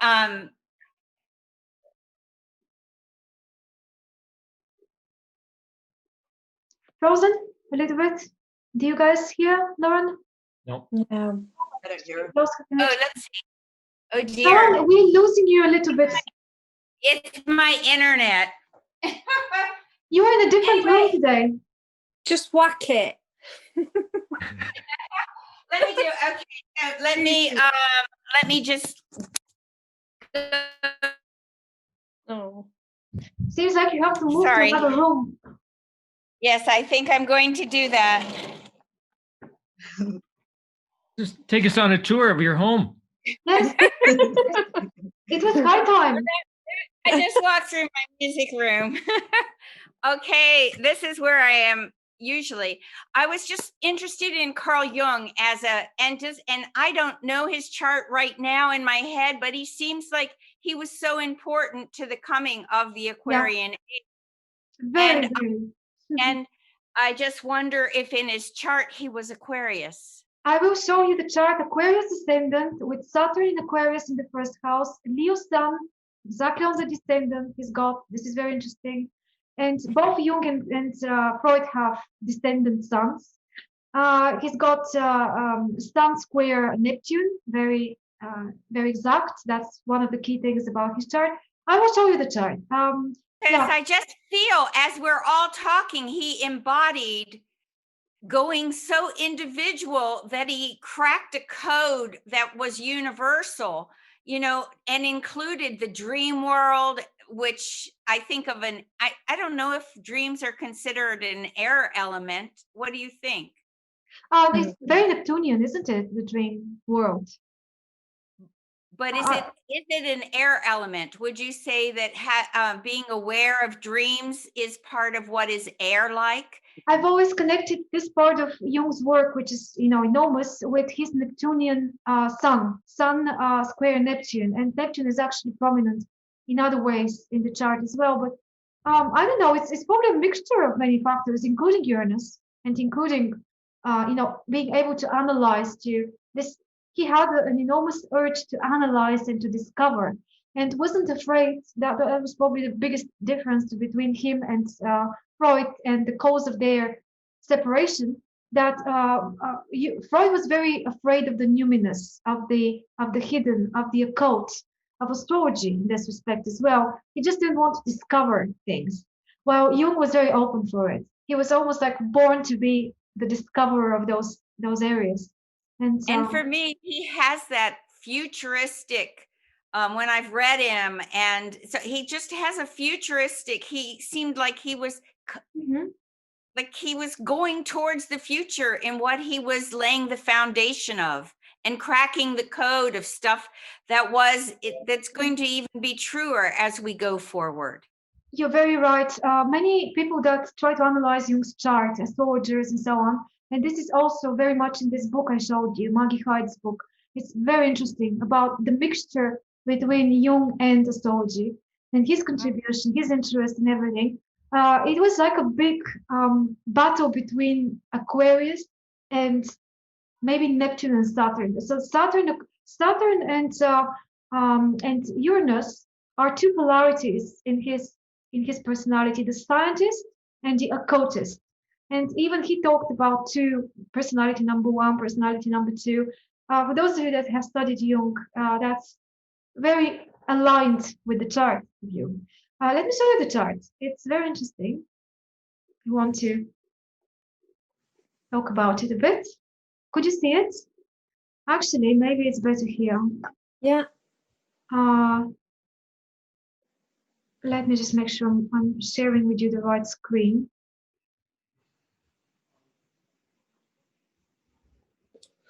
This must be better to see, like bigger. Is it? All right. Previous one was larger. Yeah. One thing I want to point out to you, maybe it's already obvious, but because I use the asteroids, the 4 big asteroids, as part of the chart, and Jung with all the women around him, and he was basically like considered the mother of psychology, while Freud was the father. So there is a lot of lunar or feminine energy symbols around Jung, and especially the big community of women he attracted towards himself all through his life, and many of them continued his work as disciples, kind of thing. All of the asteroids that are different expressions of the feminine are in his 7th house. Isn't that interesting?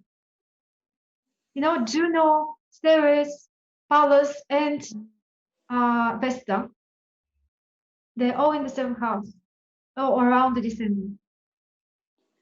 So that's one thing that I think was very... I'm just learning about the houses at the moment. So the 7th house is always here. Then Yeah. numbers. These numbers may help you orient yourself. So Yeah. this is the 7th house. And all of these, so this is Ceres, Yeah. Juno, Pallas, and Vesta. They're considered to be different expressions of the feminine, something like a mixture between, the way I understand them, a mixture between Venus and the moon. And Jung has a very exact trine. Is it a trine? Yes. No, a sextile between his moon in Taurus. So that's Dwayne, the middle of Taurus, avatar degree, yeah? And the middle of Cancer, where the moon, the Venus is. So the Venus and the moon are in a very mutually stimulating sextile to one another. Okay. And okay.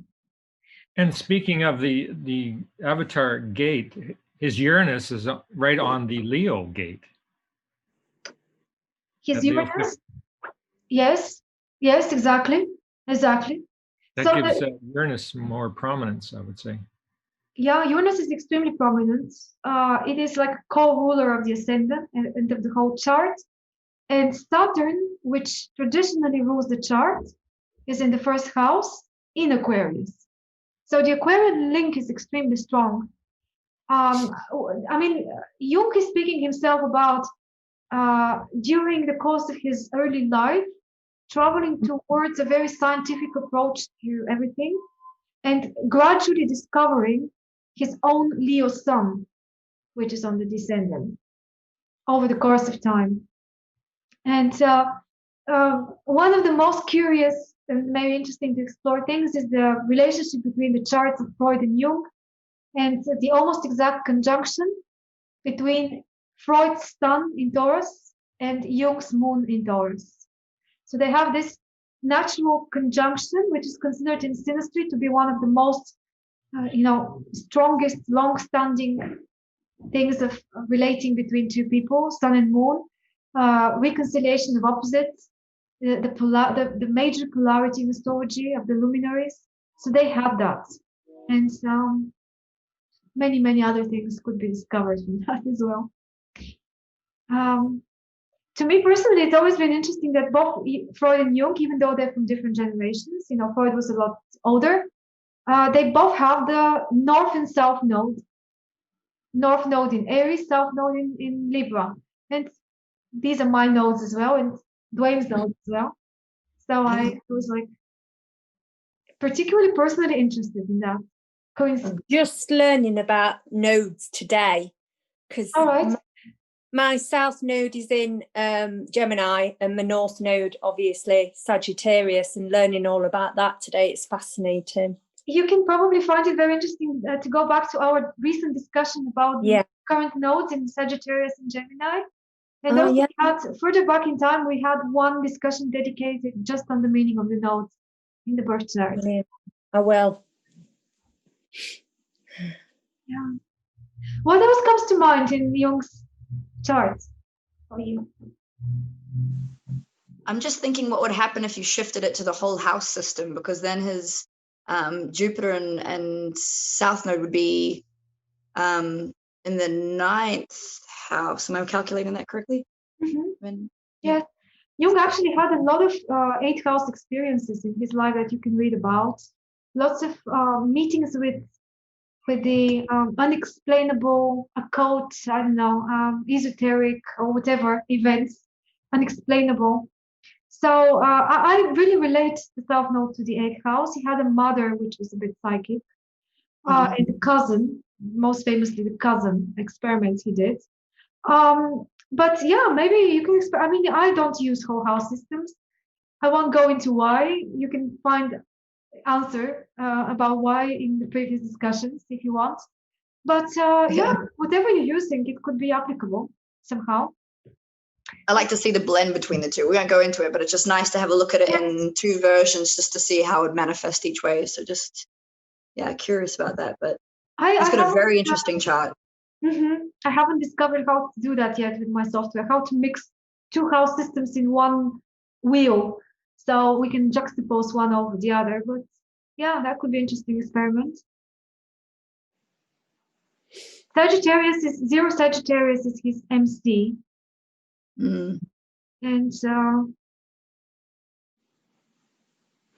many things. I mean, if you want the thing that really strikes me is that without having seen his chart, but just thinking about what it is to be Aquarius, he popped in as an exemplar of it, and because of how we see him and what he did in the world with his life. Yes, but also you spotted the ascendant, the energy behind it, and everything else. But he was also a very typical and very, I think, good example of Leo as well. As there is something very inventive in his approach, not being afraid to set a new trend, to explore things on an individual basis, without wanting to fit into the rules of the day, to just join a community of doctors or a community of this or that and repeat the same thing. But he wasn't afraid to be a pioneer. So I think that's the Leo side of things. And also the North Node in Aries. Yes. I would think of Aries if that one thing of being capable of being a pioneer. Exactly. And it's if you want to explore any coincidences in the charts of people like Jung that we are interested in, and your own chart, like for example, he's got his North Node, his South Node on my Mars, exactly. And I look at that and say, when you look at the Sabian symbols, and I recently looked at the list of Sabian symbols for Jung, and you can see that a lot of them have a direct, they can be found in his life. You say, well, of course that would be the symbol for that or the other. And that's so interesting when the person has died, they had lived their life, it's a prominent figure, they have left a lot behind, so we can kind of explore and judge based on this.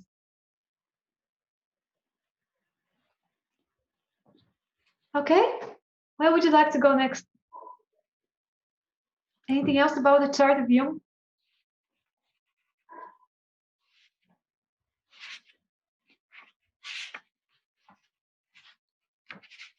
I'm back. I'd have a couple of comments I'd like to comment on. I remember back when early years of studying, one of my first teachers made the comment about Aquarians, and I think it's half in jest, but also somewhat sometimes appropriate. That is, Aquarians love humanity. It's people they can't stand. But if you think about the axis of Aquarius and Leo, Leos can be at times a bit egotistical, almost narcissistic, and as such, perhaps not have a high tolerance for other people, unless they're all basically applying to them. But the other thing that came to mind was I remember reading a while back when Uranus was first discovered, there was some discussion about what to call it. And there was some that were, well, we should call it Herschel after the discoverer.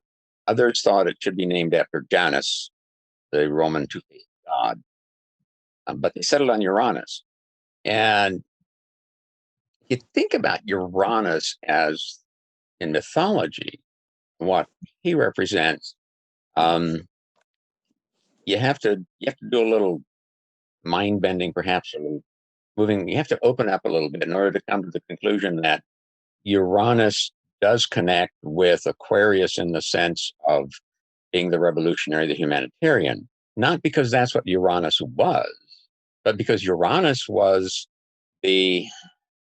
perhaps in some ways, the epitome of everything that could be bad about a Leo in terms of, he was very dictatorial. He was the king of the gods, and he was afraid of all of his children because he was afraid any one of them might decide to kill him and take over. And so, he would basically eat them.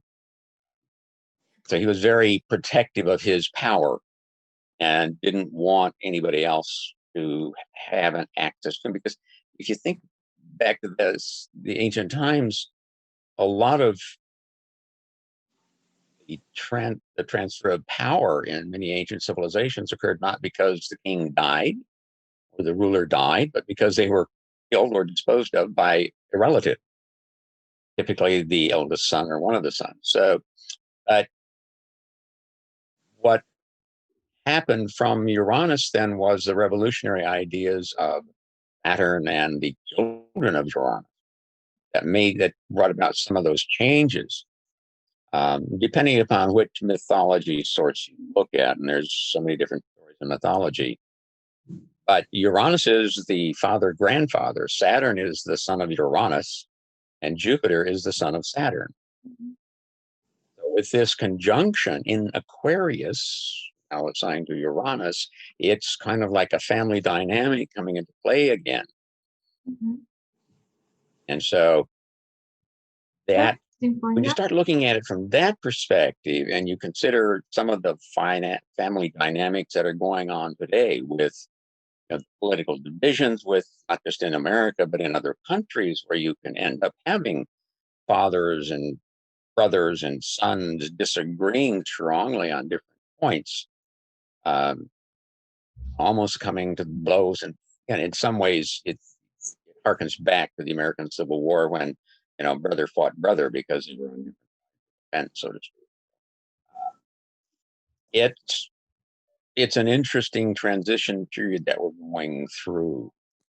In terms of Age of Aquarius, one could argue that the transition from the Piscean age to the Aquarian age will occur when, by precession of the equinox, the spring solstice, spring equinox, it occurs when it is at 29:59:59 of Aquarius. That's marks the scientific split of from Piscean age to the Aquarian age. You following me?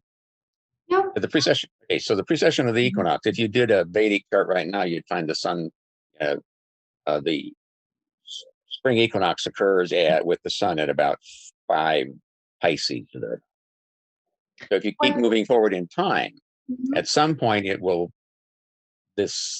occur when the sun is in Aquarius. But because it goes backwards, it's going to be at 29:59:59, the very first second of Aquarius. And I've been trying to find that date, and I haven't been able to successfully find it. What you're Why looking is it for, important? Why is it important? what you're looking for is a time when that coincides with the sun at 0 declination. Mm-hmm. The sun has to be at 0:00 declination at the same time. Okay, Yeah, let me ask you something, all of you. Yeah. This whole connection that we make, whether with the tropical zodiac and this logic of whatever that is, or the sidereal, isn't that a projection of our own processes as a group of people, as humanity, as us, to the sky? Or is it really a direct correlation? So I think if we try to answer that question, everybody the way you want to answer it, you would see that if we are projecting a lot of things actually to the sky, and it's turning back to us, what we are projecting, then we can project whatever we want and we'll get some sort of results. So that holds true for the dates and for what we're observing out there as the end of one constellation, the beginning of the other. And wouldn't that be the biggest factor of the changes coming forward? And not that much what's really there and what's really the 0 point of something, or what do you think about that? And the reality is, when you look at the sky, there are no lines up there that demarcate the houses, the signs, or any of that. They overlap, and so you can't. You can't. I don't think you can really pinpoint a point in time. Say, well, it starts here. Yes. I think it's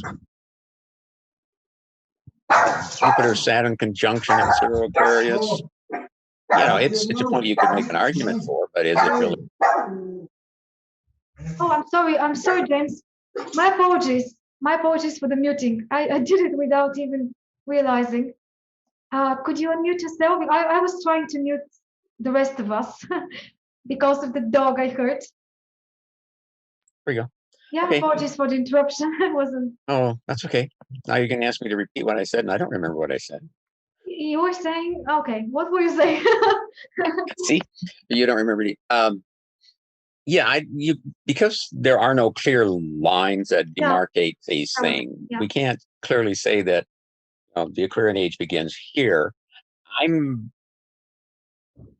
inclined to go along with the idea that we might be in a transitional period right now, because we're beginning that point where the Jupiter-Saturn conjunctions occur in air signs, and that we may not have a clear idea of the transition until it makes the transition into the next element, which are water signs, in 2219. Yeah, makes sense. Okay, now the last of the air conjunctions will be in Aquarius at 28 in the tropical zodiac. That's in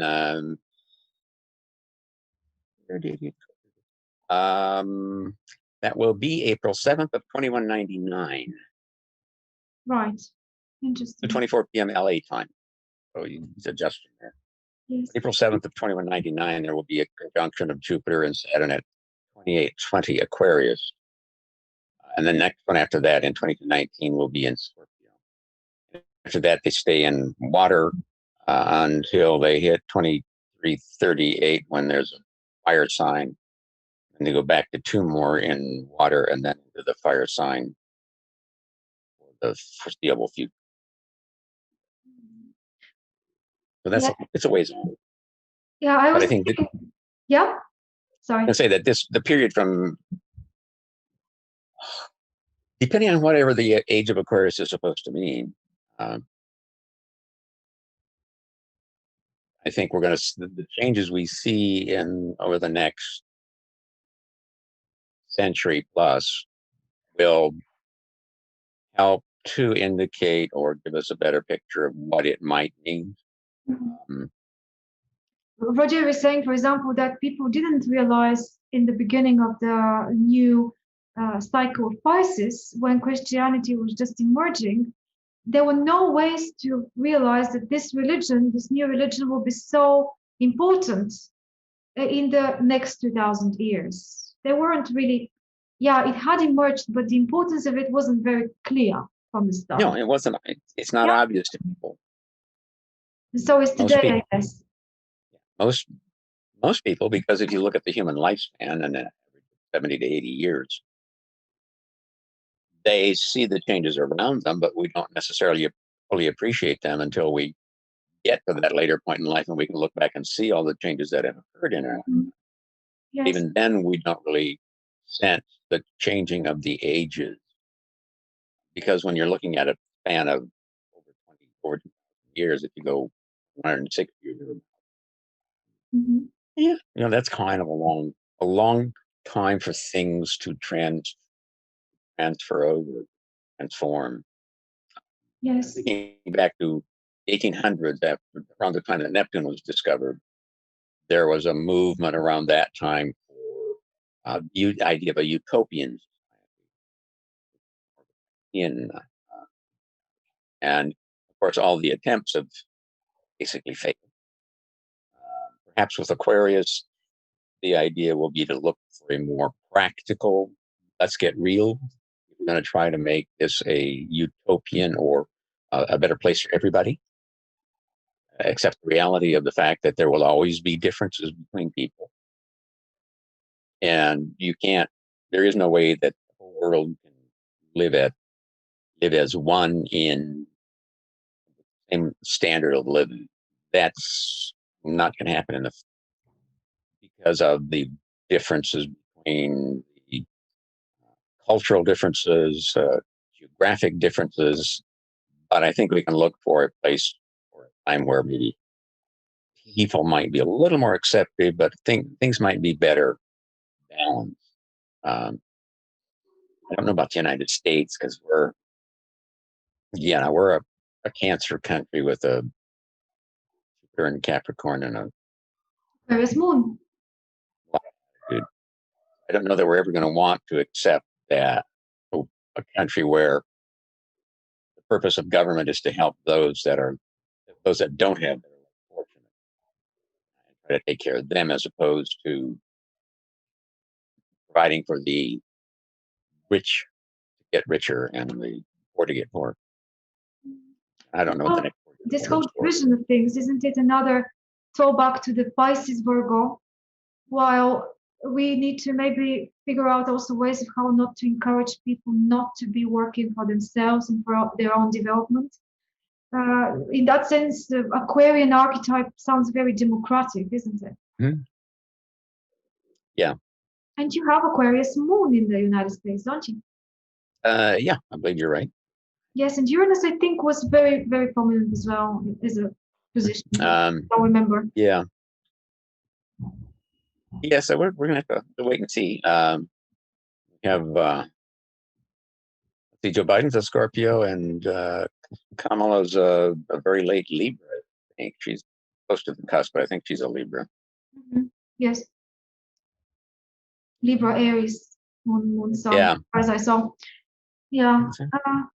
I'm not sure whether in the new age of Aquarius, any sort of figureheads, people on top of governments or institutions, will be as symbolic and as important as they used to be. Maybe that's one of the other changes that would happen with the age of Aquarius, that the Leo at the top personality would be out of fashion in one way or another. So we can see how, for example, they're not that influential anymore. And what is actually influential is the group, that, Aquarian group of some sort. Or it may be that it may come that the people in power, that 1% or whatever percentage you want to realize that in order for them to best stay in power and maintain status quo, they need to do what they can to try to assure that everybody else, the other 99%, are at a pretty even keel themselves and are basically satisfied with what they have, that they're all taken care of. Yes. And once the 1% takes care of the 99%, then the 1% will be secure. Mm-hmm.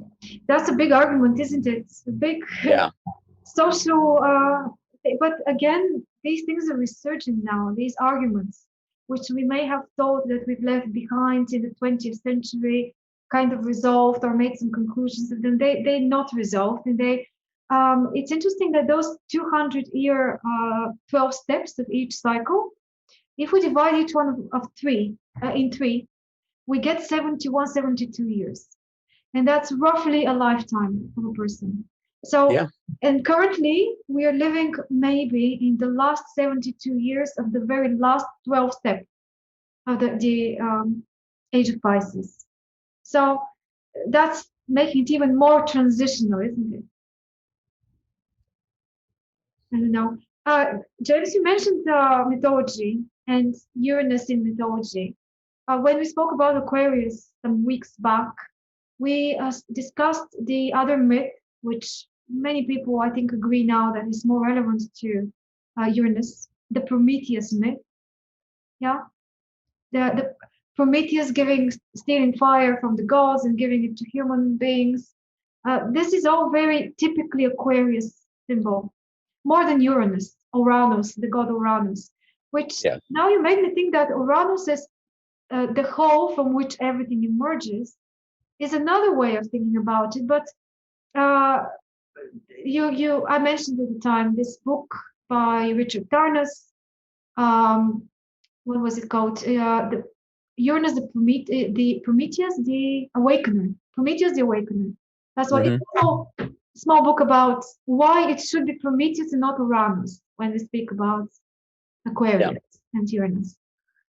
And Liz Green also has a lot on that in her book about the archetypes. So this is about knowledge, isn't it?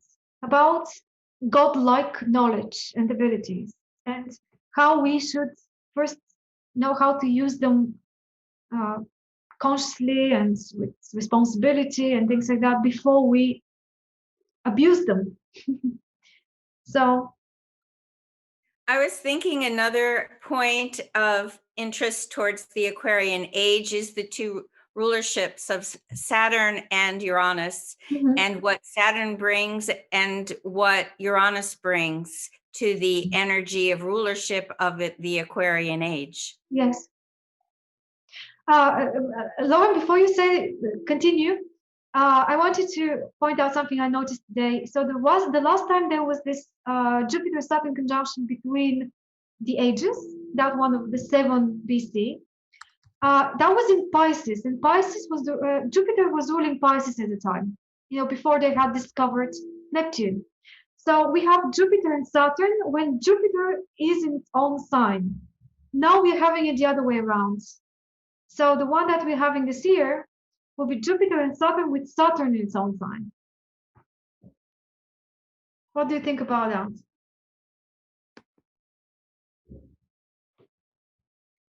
Emo, you're very quiet today.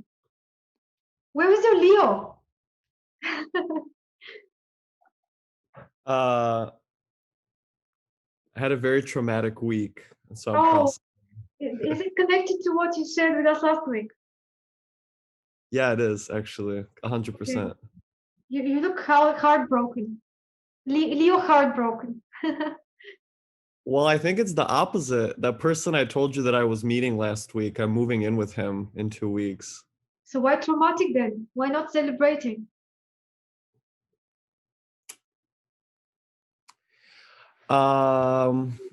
This isn't a romance. It's an initiation of the destruction of my ego.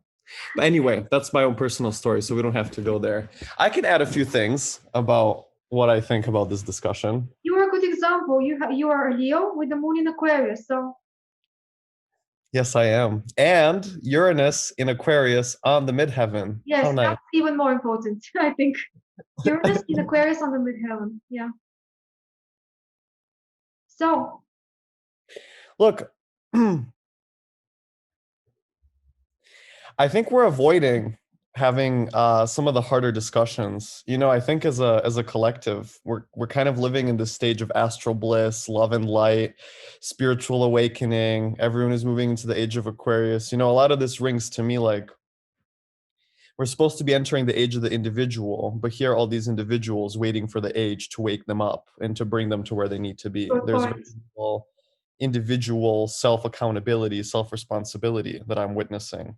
Mm-hmm. And a lot of it is happening in concepts. It's very conceptual.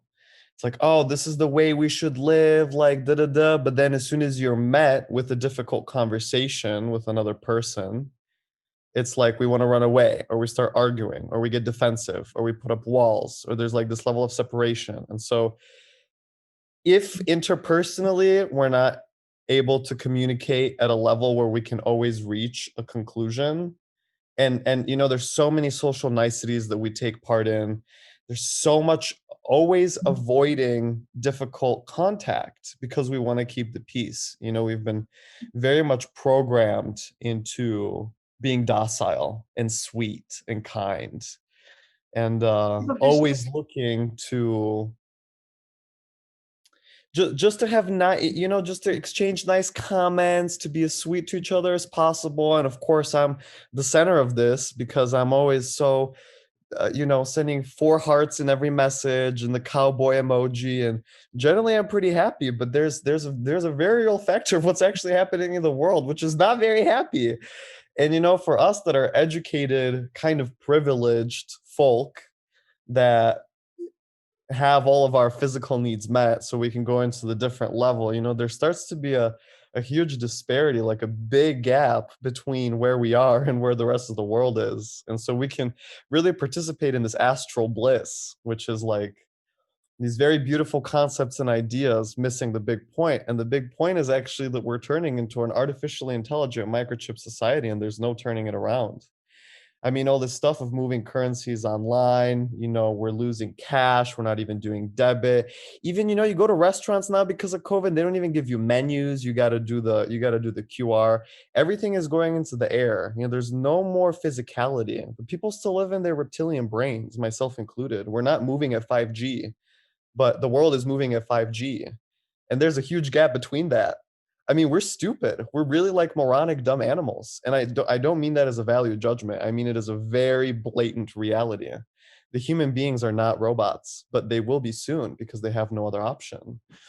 And, I see all this artificial intelligence and these algorithms that are already dictating the content that we see online and the way that we interact with anything in the world. And Google is always tracking where we are and our location so they can start to, it's like there's these things happening like really under the surface at a very subtle level that we rely on, and we're just kind of used to them working for us, that we don't really comprehend the level of surveillance that's really happening.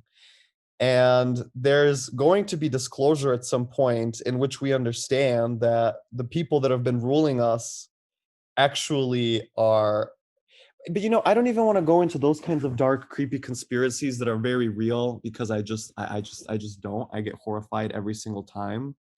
And this is the kind of thing that we have to deal with now. And so the Age of Aquarius, you said it yourself, this is a transit. We're entering a transition phase, and we're not going to be living at the peak by any means.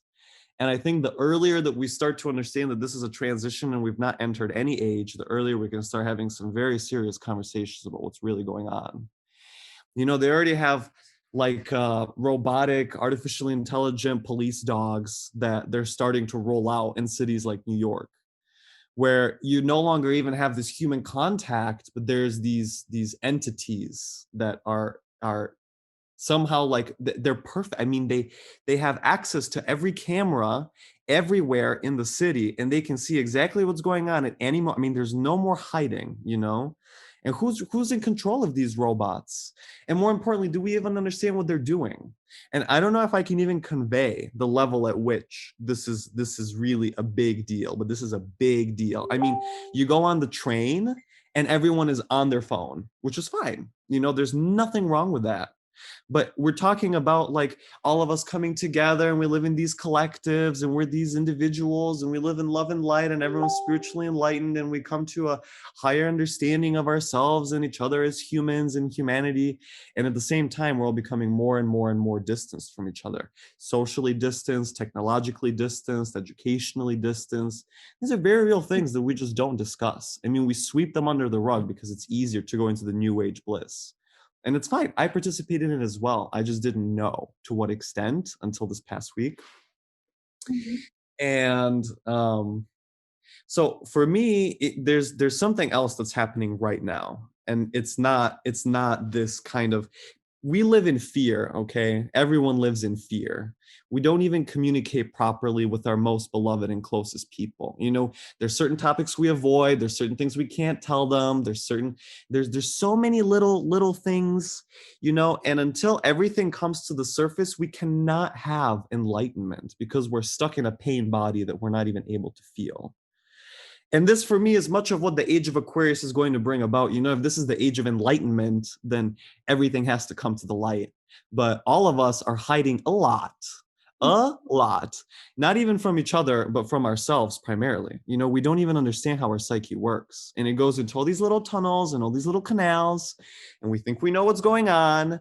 And then we go and we get defensive and we put up the walls and we're not willing to talk to certain people and we trying to keep the peace and we have to keep by social niceties. And, you know, we wear these masks, which now have become physical because of enlightenment, everything has to come to light. And now it's very obvious that we're all wearing masks with each other in public and in private. So anyway, I mean, I could say a billion more things, you know, but for me at this point is like, wow, I'm just a dumb animal. And I don't mean that, it's really not a judgment. It's just a reality. I'm a dumb animal. I live in ego and I respond in a very primal and instinctual way. And there's opinions I'm not willing to take in, and I'm totally convinced of my own. And in this space where I exist in my own beliefs, I cancel reality as it is. So I'm constantly living in a fantasy. We all are, you know, it's fine. It's okay. But, you know, there's something that comes when we face that truth. I don't have any kind of truth. This is just an opinion, you know. And so everything you're saying, you know, reminds me of something. Square with Taurus, Scorpio, axis. And thank you for speaking Pluto. You're like the devil's advocate of Pluto, I think, right now.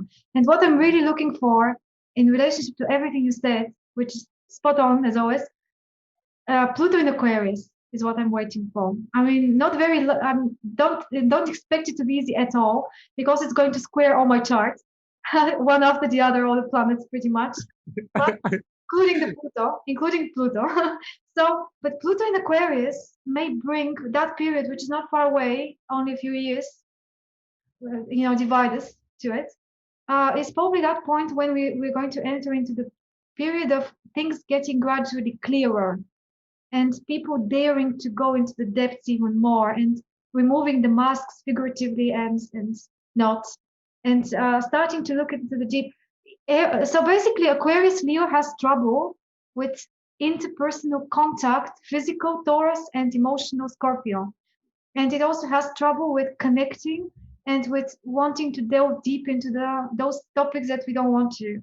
You know, the secrets that you talked about, and you put it so well. You know, I really thank you for all this because I wouldn't have gone so far. Thank and you. I liked your observation also about the distance, the technological age, how if you're asking for help with software or with a problem you're having, you're talking to someone in another country and you have to give all this identification, and it's very robotic. And for the human part, it's very frustrating. And there's so much, you just keep subtly, all these things keep changing, like you said, and if you watch it, things are becoming more robotic, and the scanning, the cameras, people not feeling safe. It is terrifying, and it is what's happening. I mean, I don't have terrifying, but there is a level I can access of my terror of of of being misinterpreted because they're not accessing my heart.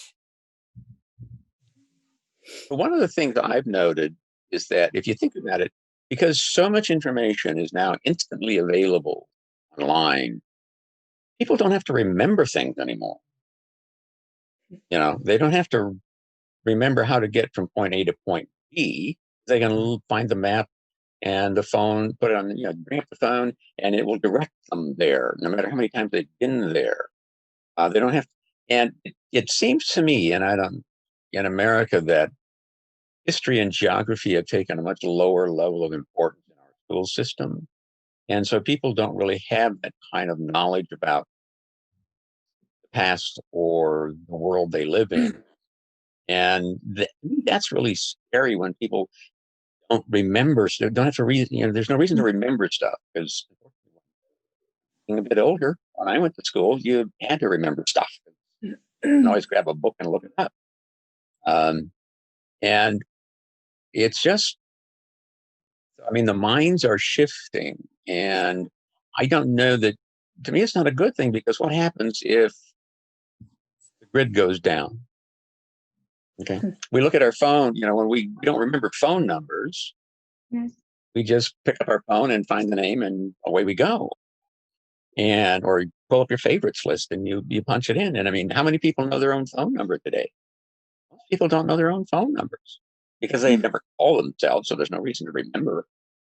Mm-hmm. And they don't remember the phone numbers of other people because it's in their phone. And if they lose their phone, it's like, now what? Yeah, we're so dependent on technology in our. Even you need to unmute yourself. Yes, and on everything. But don't you think that the way the Piscean age is revealing its negatives, the negatives of the two energies, the Pisces Virgo axis, throughout the whole period, and now we can see how the Neptunian illusions of, in all sorts of senses are not what they we're clearing them out during the whole period. Maybe it's all about now understanding what's the dark side also of Aquarius and Leo and deal with that. It's not just reaping the benefits of these energies, but also working with them in all sorts of ways. And they would reveal themselves what they are in the negative sense as well. And that could stimulate, sorting it out somehow. Maybe everything needs to go very bad in order for us to rediscover geography and history, rediscover human contact, the depths of the psyche, analyzing, deep issues, as Emo said, and so forth. So is it not about just meeting the energy in all its good and bad? Yes, all the time that I lived without electricity, without plumbing, and without running water, and that whole life outside of technology, after having lived in technology, then I realized that when the power grid goes down, so many of my neighbors and people just freak out, like they're very scared to be without it. And it's important to realize our inner resources were okay during any kind of technology being taken from us, because I've heard that too as a prediction. Of course, the grid's going to go down at some point. And then, as was pointed out, so many people, including, as Emma says, all of us, go into an animal state. And so some people more than others they freak out and they physically hurt other people because they're so frustrated in their animal sense. Yeah. And in the grip of instinct, when we're not able to concentrate also on one thing for a very long time and automatically reacts.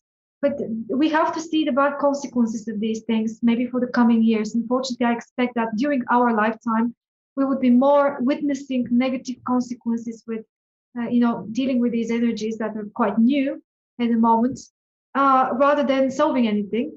But that would be a good lesson for the ones that come next. And maybe they would start to. We have to leave them something. We have to leave them something to come to, I think.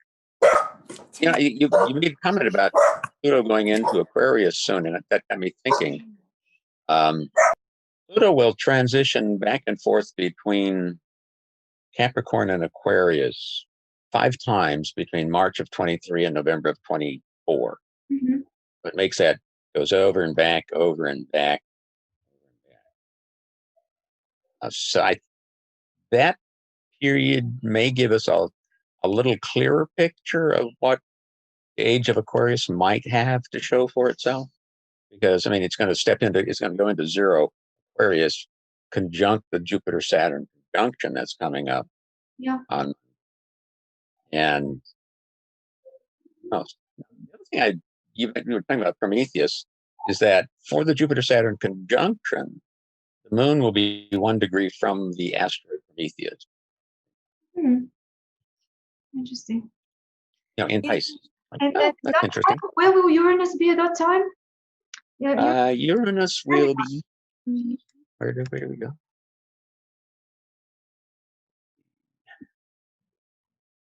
So Aquarius, they must be in some sort of. Uranus is currently retrograde.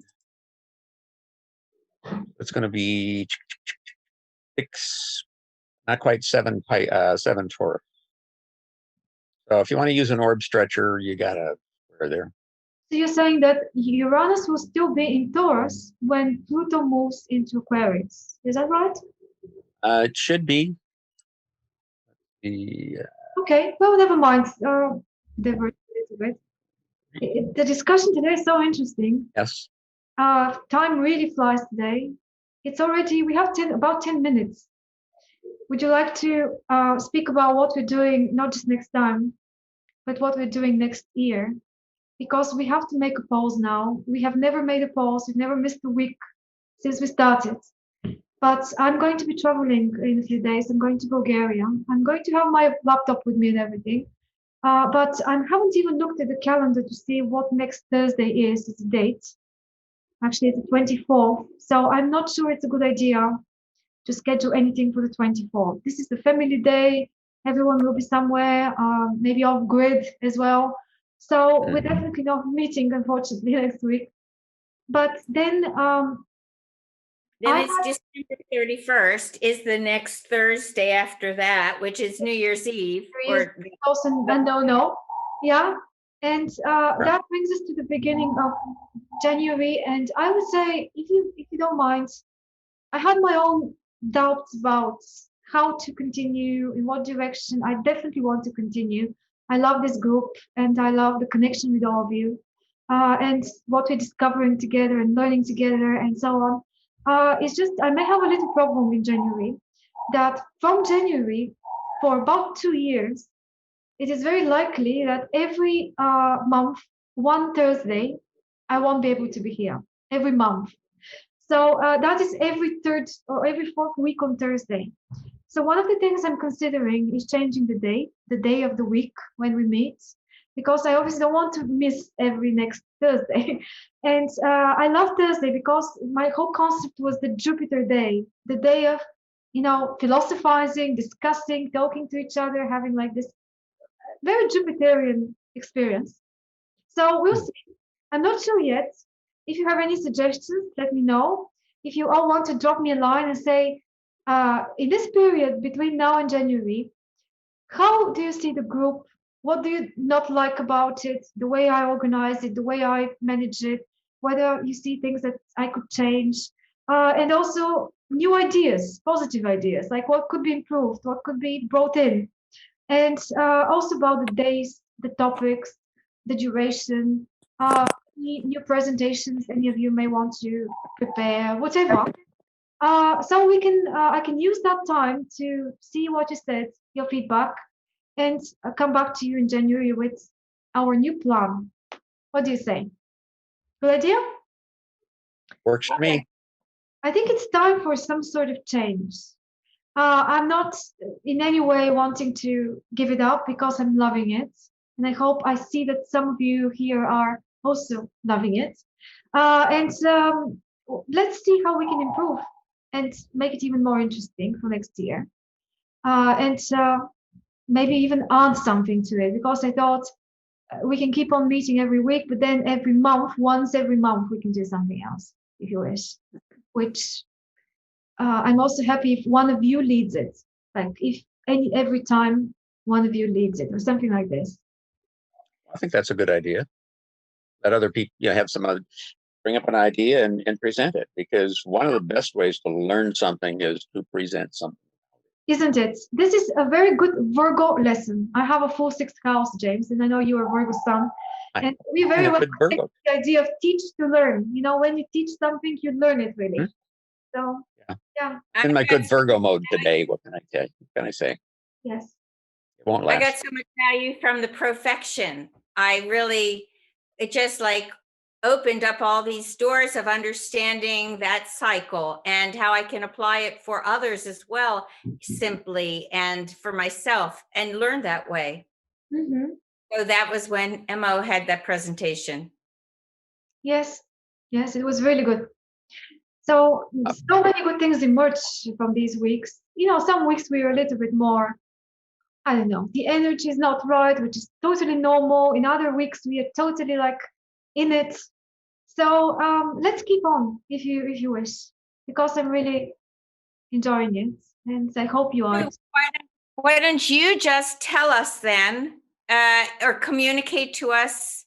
How would you however you communicate to us when it is that you decide to begin again, and we'll just know we're taking a break.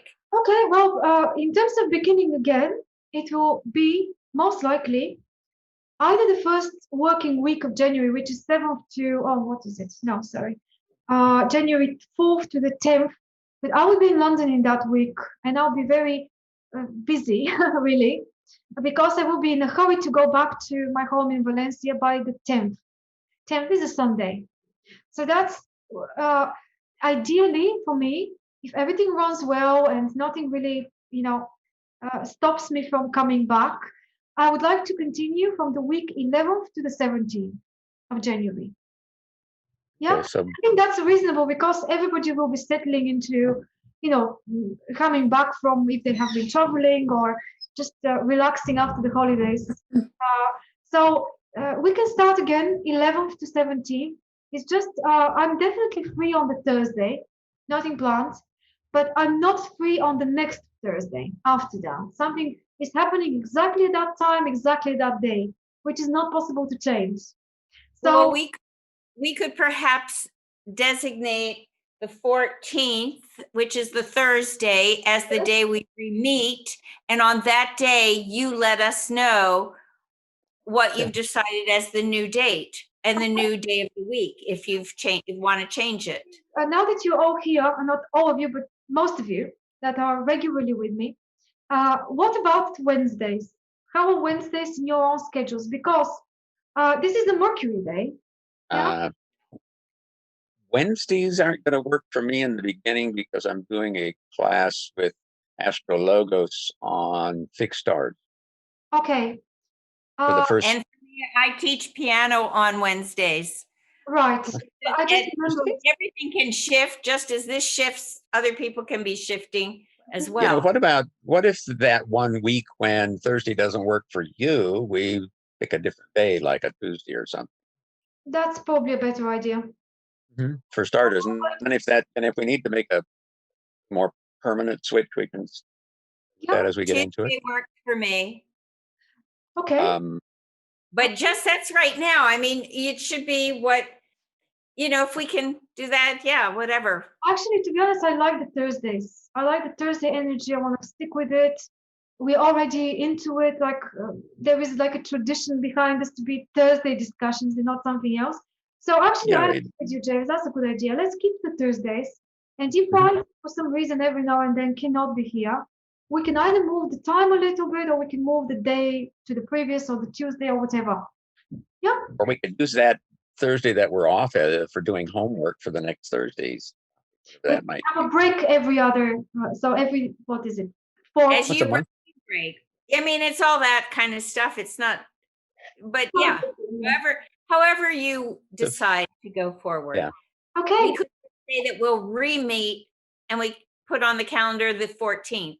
Yes, let's put on the calendar the 14th. Do you want to try to pick some sort of topic now, which again emerges from us, so we can move on with the homework for that in the meantime? Or if you don't have any ideas, I can pick something, whichever. Well, I have a couple of thoughts. Yes? Things that I've been playing with for the last few months. One is prenatal astrology, but I'm not sure how many people would be interested in prenatal astrology. That's such a difficult thing to pin down, isn't it? Yes. The other would be the transiting nodes. Just watching the nodes transit through your chart. Okay, you mean applying the transiting nodes to the chart? Yes. Right. Look at the transiting nodes. Mm-hmm. By the way, we haven't done a discussion on transits in general. Okay, well, there's a possibility then we could talk about that. How do we? And I would be glad to do, transiting nodes certainly, and talk about transits if you like. Okay. Okay. Just thinking, is it not too big of a topic, the transits in general? Well, you have to condense it down, which is something I'm not real good at, but I will. Why don't we all pick a different planet? Like you can pick the nodes, James. Yes. And show us something, how that works. Yeah. I mean, it would be I could start with something general as far as transits are concerned, but then focus on the nodes because, when you're looking at transits, it's going to be basically the same concept for everything. Yeah. As it moves through the zodiac. It's just a different planet, isn't it? Yeah. I would choose transiting Neptune. You would like to have transiting Neptune, Lauren? Okay. So. I suggest notes the 3 Transitarian planets and Jupiter and Saturn. What do you say? Yeah, those would be the main ones to look at because the others move pretty fast. Yeah. Exactly. And the 3 outers, Uranus, Neptune, Pluto, they move so slow that what becomes important with them is when either they're conjuncting a natal planet or they're crossing an angle. That's when you're more sapped with them. But still, they're the most transformative when they do that anyway. So we can speak about periods of life when they act and so on. I pick Pluto, if you don't mind. Good. Neptune for you, Lauren. Who wants Uranus? Who wants Uranus? Dwayne. Actually, what I'd be interested in at some point is to have each of us pick an asteroid that we're maybe not familiar with, and have it be an exploration into that awareness. And we'd each come back with our particular choice and share. Yes, that's a very good idea. I love it. Yes. We could do that. I can agree that in that asteroid discussion, the 4 big ones will definitely be included, and then the rest, you pick whatever you want to pick. Yeah. Okay. And James, you mentioned you're doing something on fixed stars. Is there a way that I could listen to that? Could you invite me? Or I don't know how that's okay. You have to pay for it. But yes, I'll be glad to share it after I finish. It's a 6-week class, and I'll be glad to share it. Okay. Perfect. That would be sometime February or March. Oh. Now, if I may mention one other thing, Astrologos, which is Bernadette Brady's group, they are doing a free session tomorrow, 4 p.m. London time, on the Star of Bethlehem, if anybody is interested. If you're interested, go to Astrologos and do a search for Astrologos. I'm not sure of the exact website. Astrologos, and look, and you should be able to you can still sign up for their free presentation tomorrow on the Star of Bethlehem. Good. 4 p.m. London time. Yes. So is it Bernadette Brady herself? Yeah, Bernadette Brady's doing it. Yes.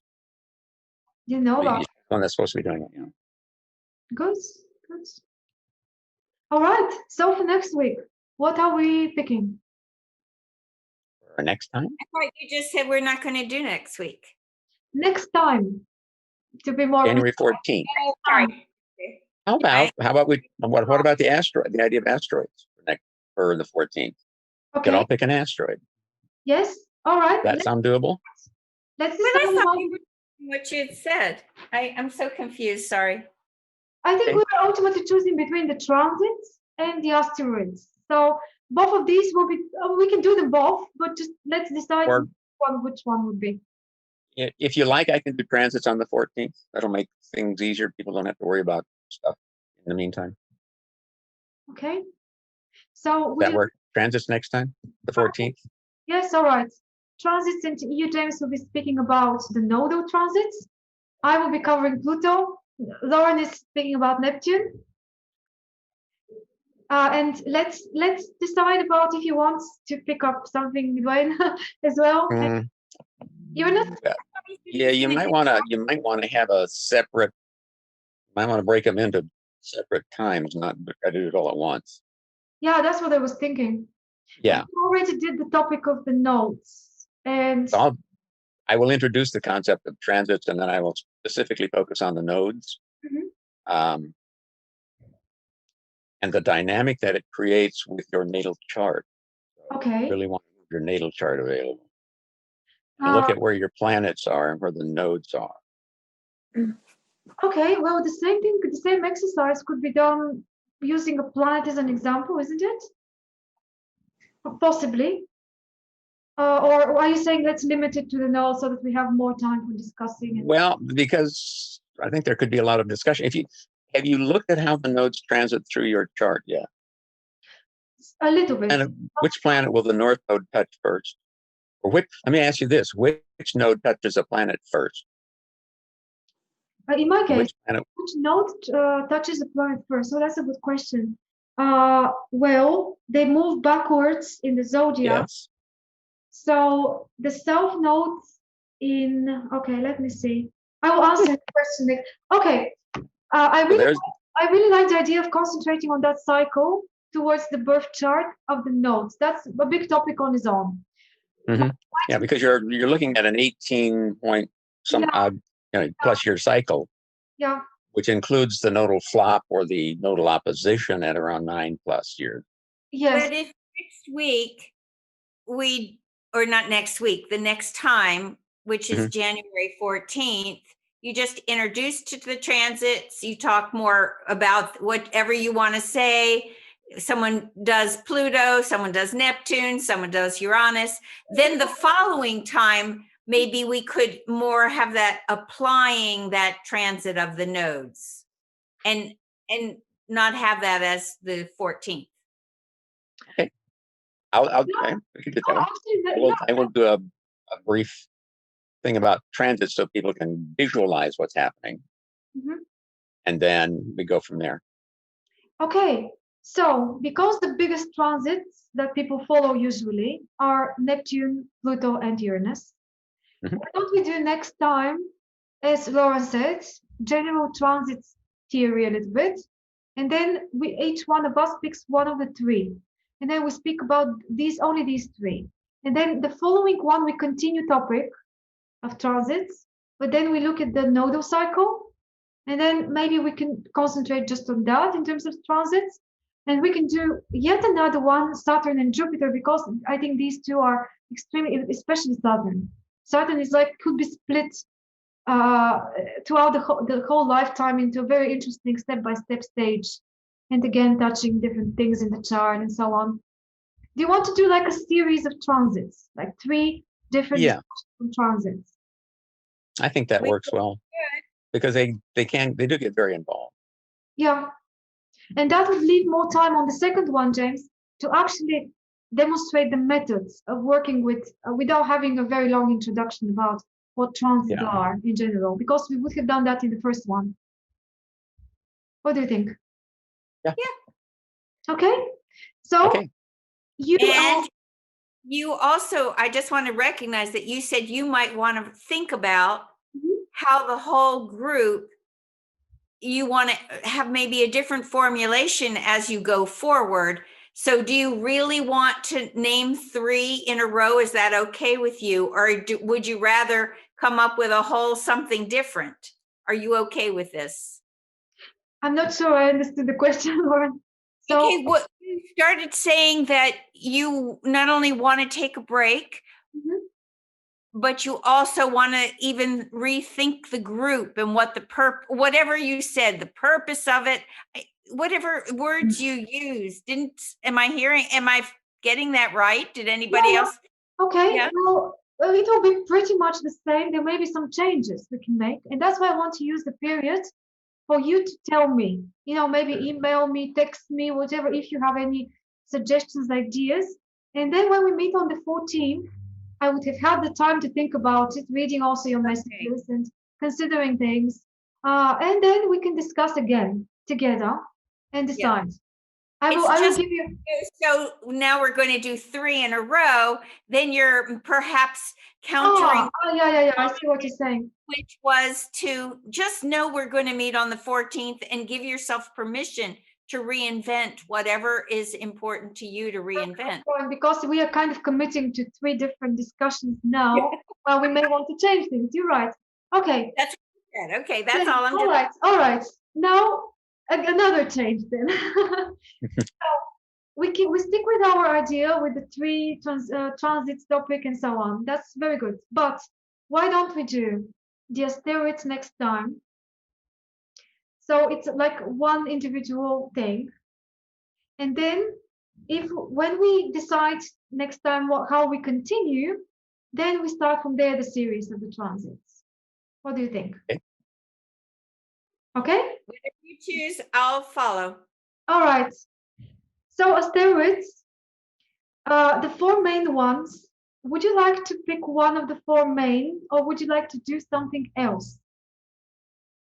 Like another one? I would, if for an asteroid, I'd be doing a different one. Okay. I wouldn't be using one of the 4 main asteroids. They're done to death.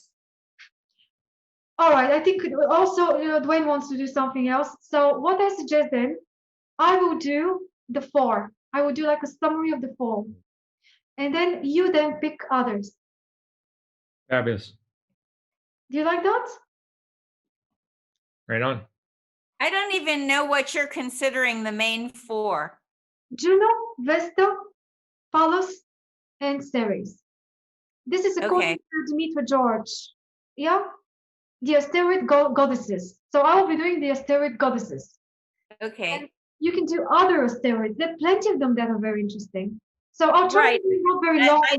Many I just didn't know. So you're saying Ceres, Pallas Athena, Juno and Vesta. Juno and Vesta. Don't do those. Okay. Pick something. There's so many interesting ones other than that. Just don't pick the one I'm going to do. Oh, tell us what you're going to do. I think I'm going to do Lilith. Perfect. Very interesting. And the asteroid. The asteroid. Yeah, that's it. The asteroid. Yes. Dwayne? I'm not telling. But what if somebody else picks the same thing as you? Well, that'll be okay. You'll be doing tomorrow. We get 2 different opinions on it. Okay. Unlikely. Fine. Yeah, no, I have a couple in mind. I'm not really sure what. No problem. Let's experiment. No problem. Yeah. Do you guys want to participate as well? I don't know. I mean, I work a lot with the 4 that you are going to take. So so I would have to look around to see what else comes to me. Okay. Why don't the 2 of you split them? No, she can, or it doesn't matter. She can do that. You want to do it? But yeah. Because these 4, they go like a group. They're like this. But I'm a Virgo. And you know what?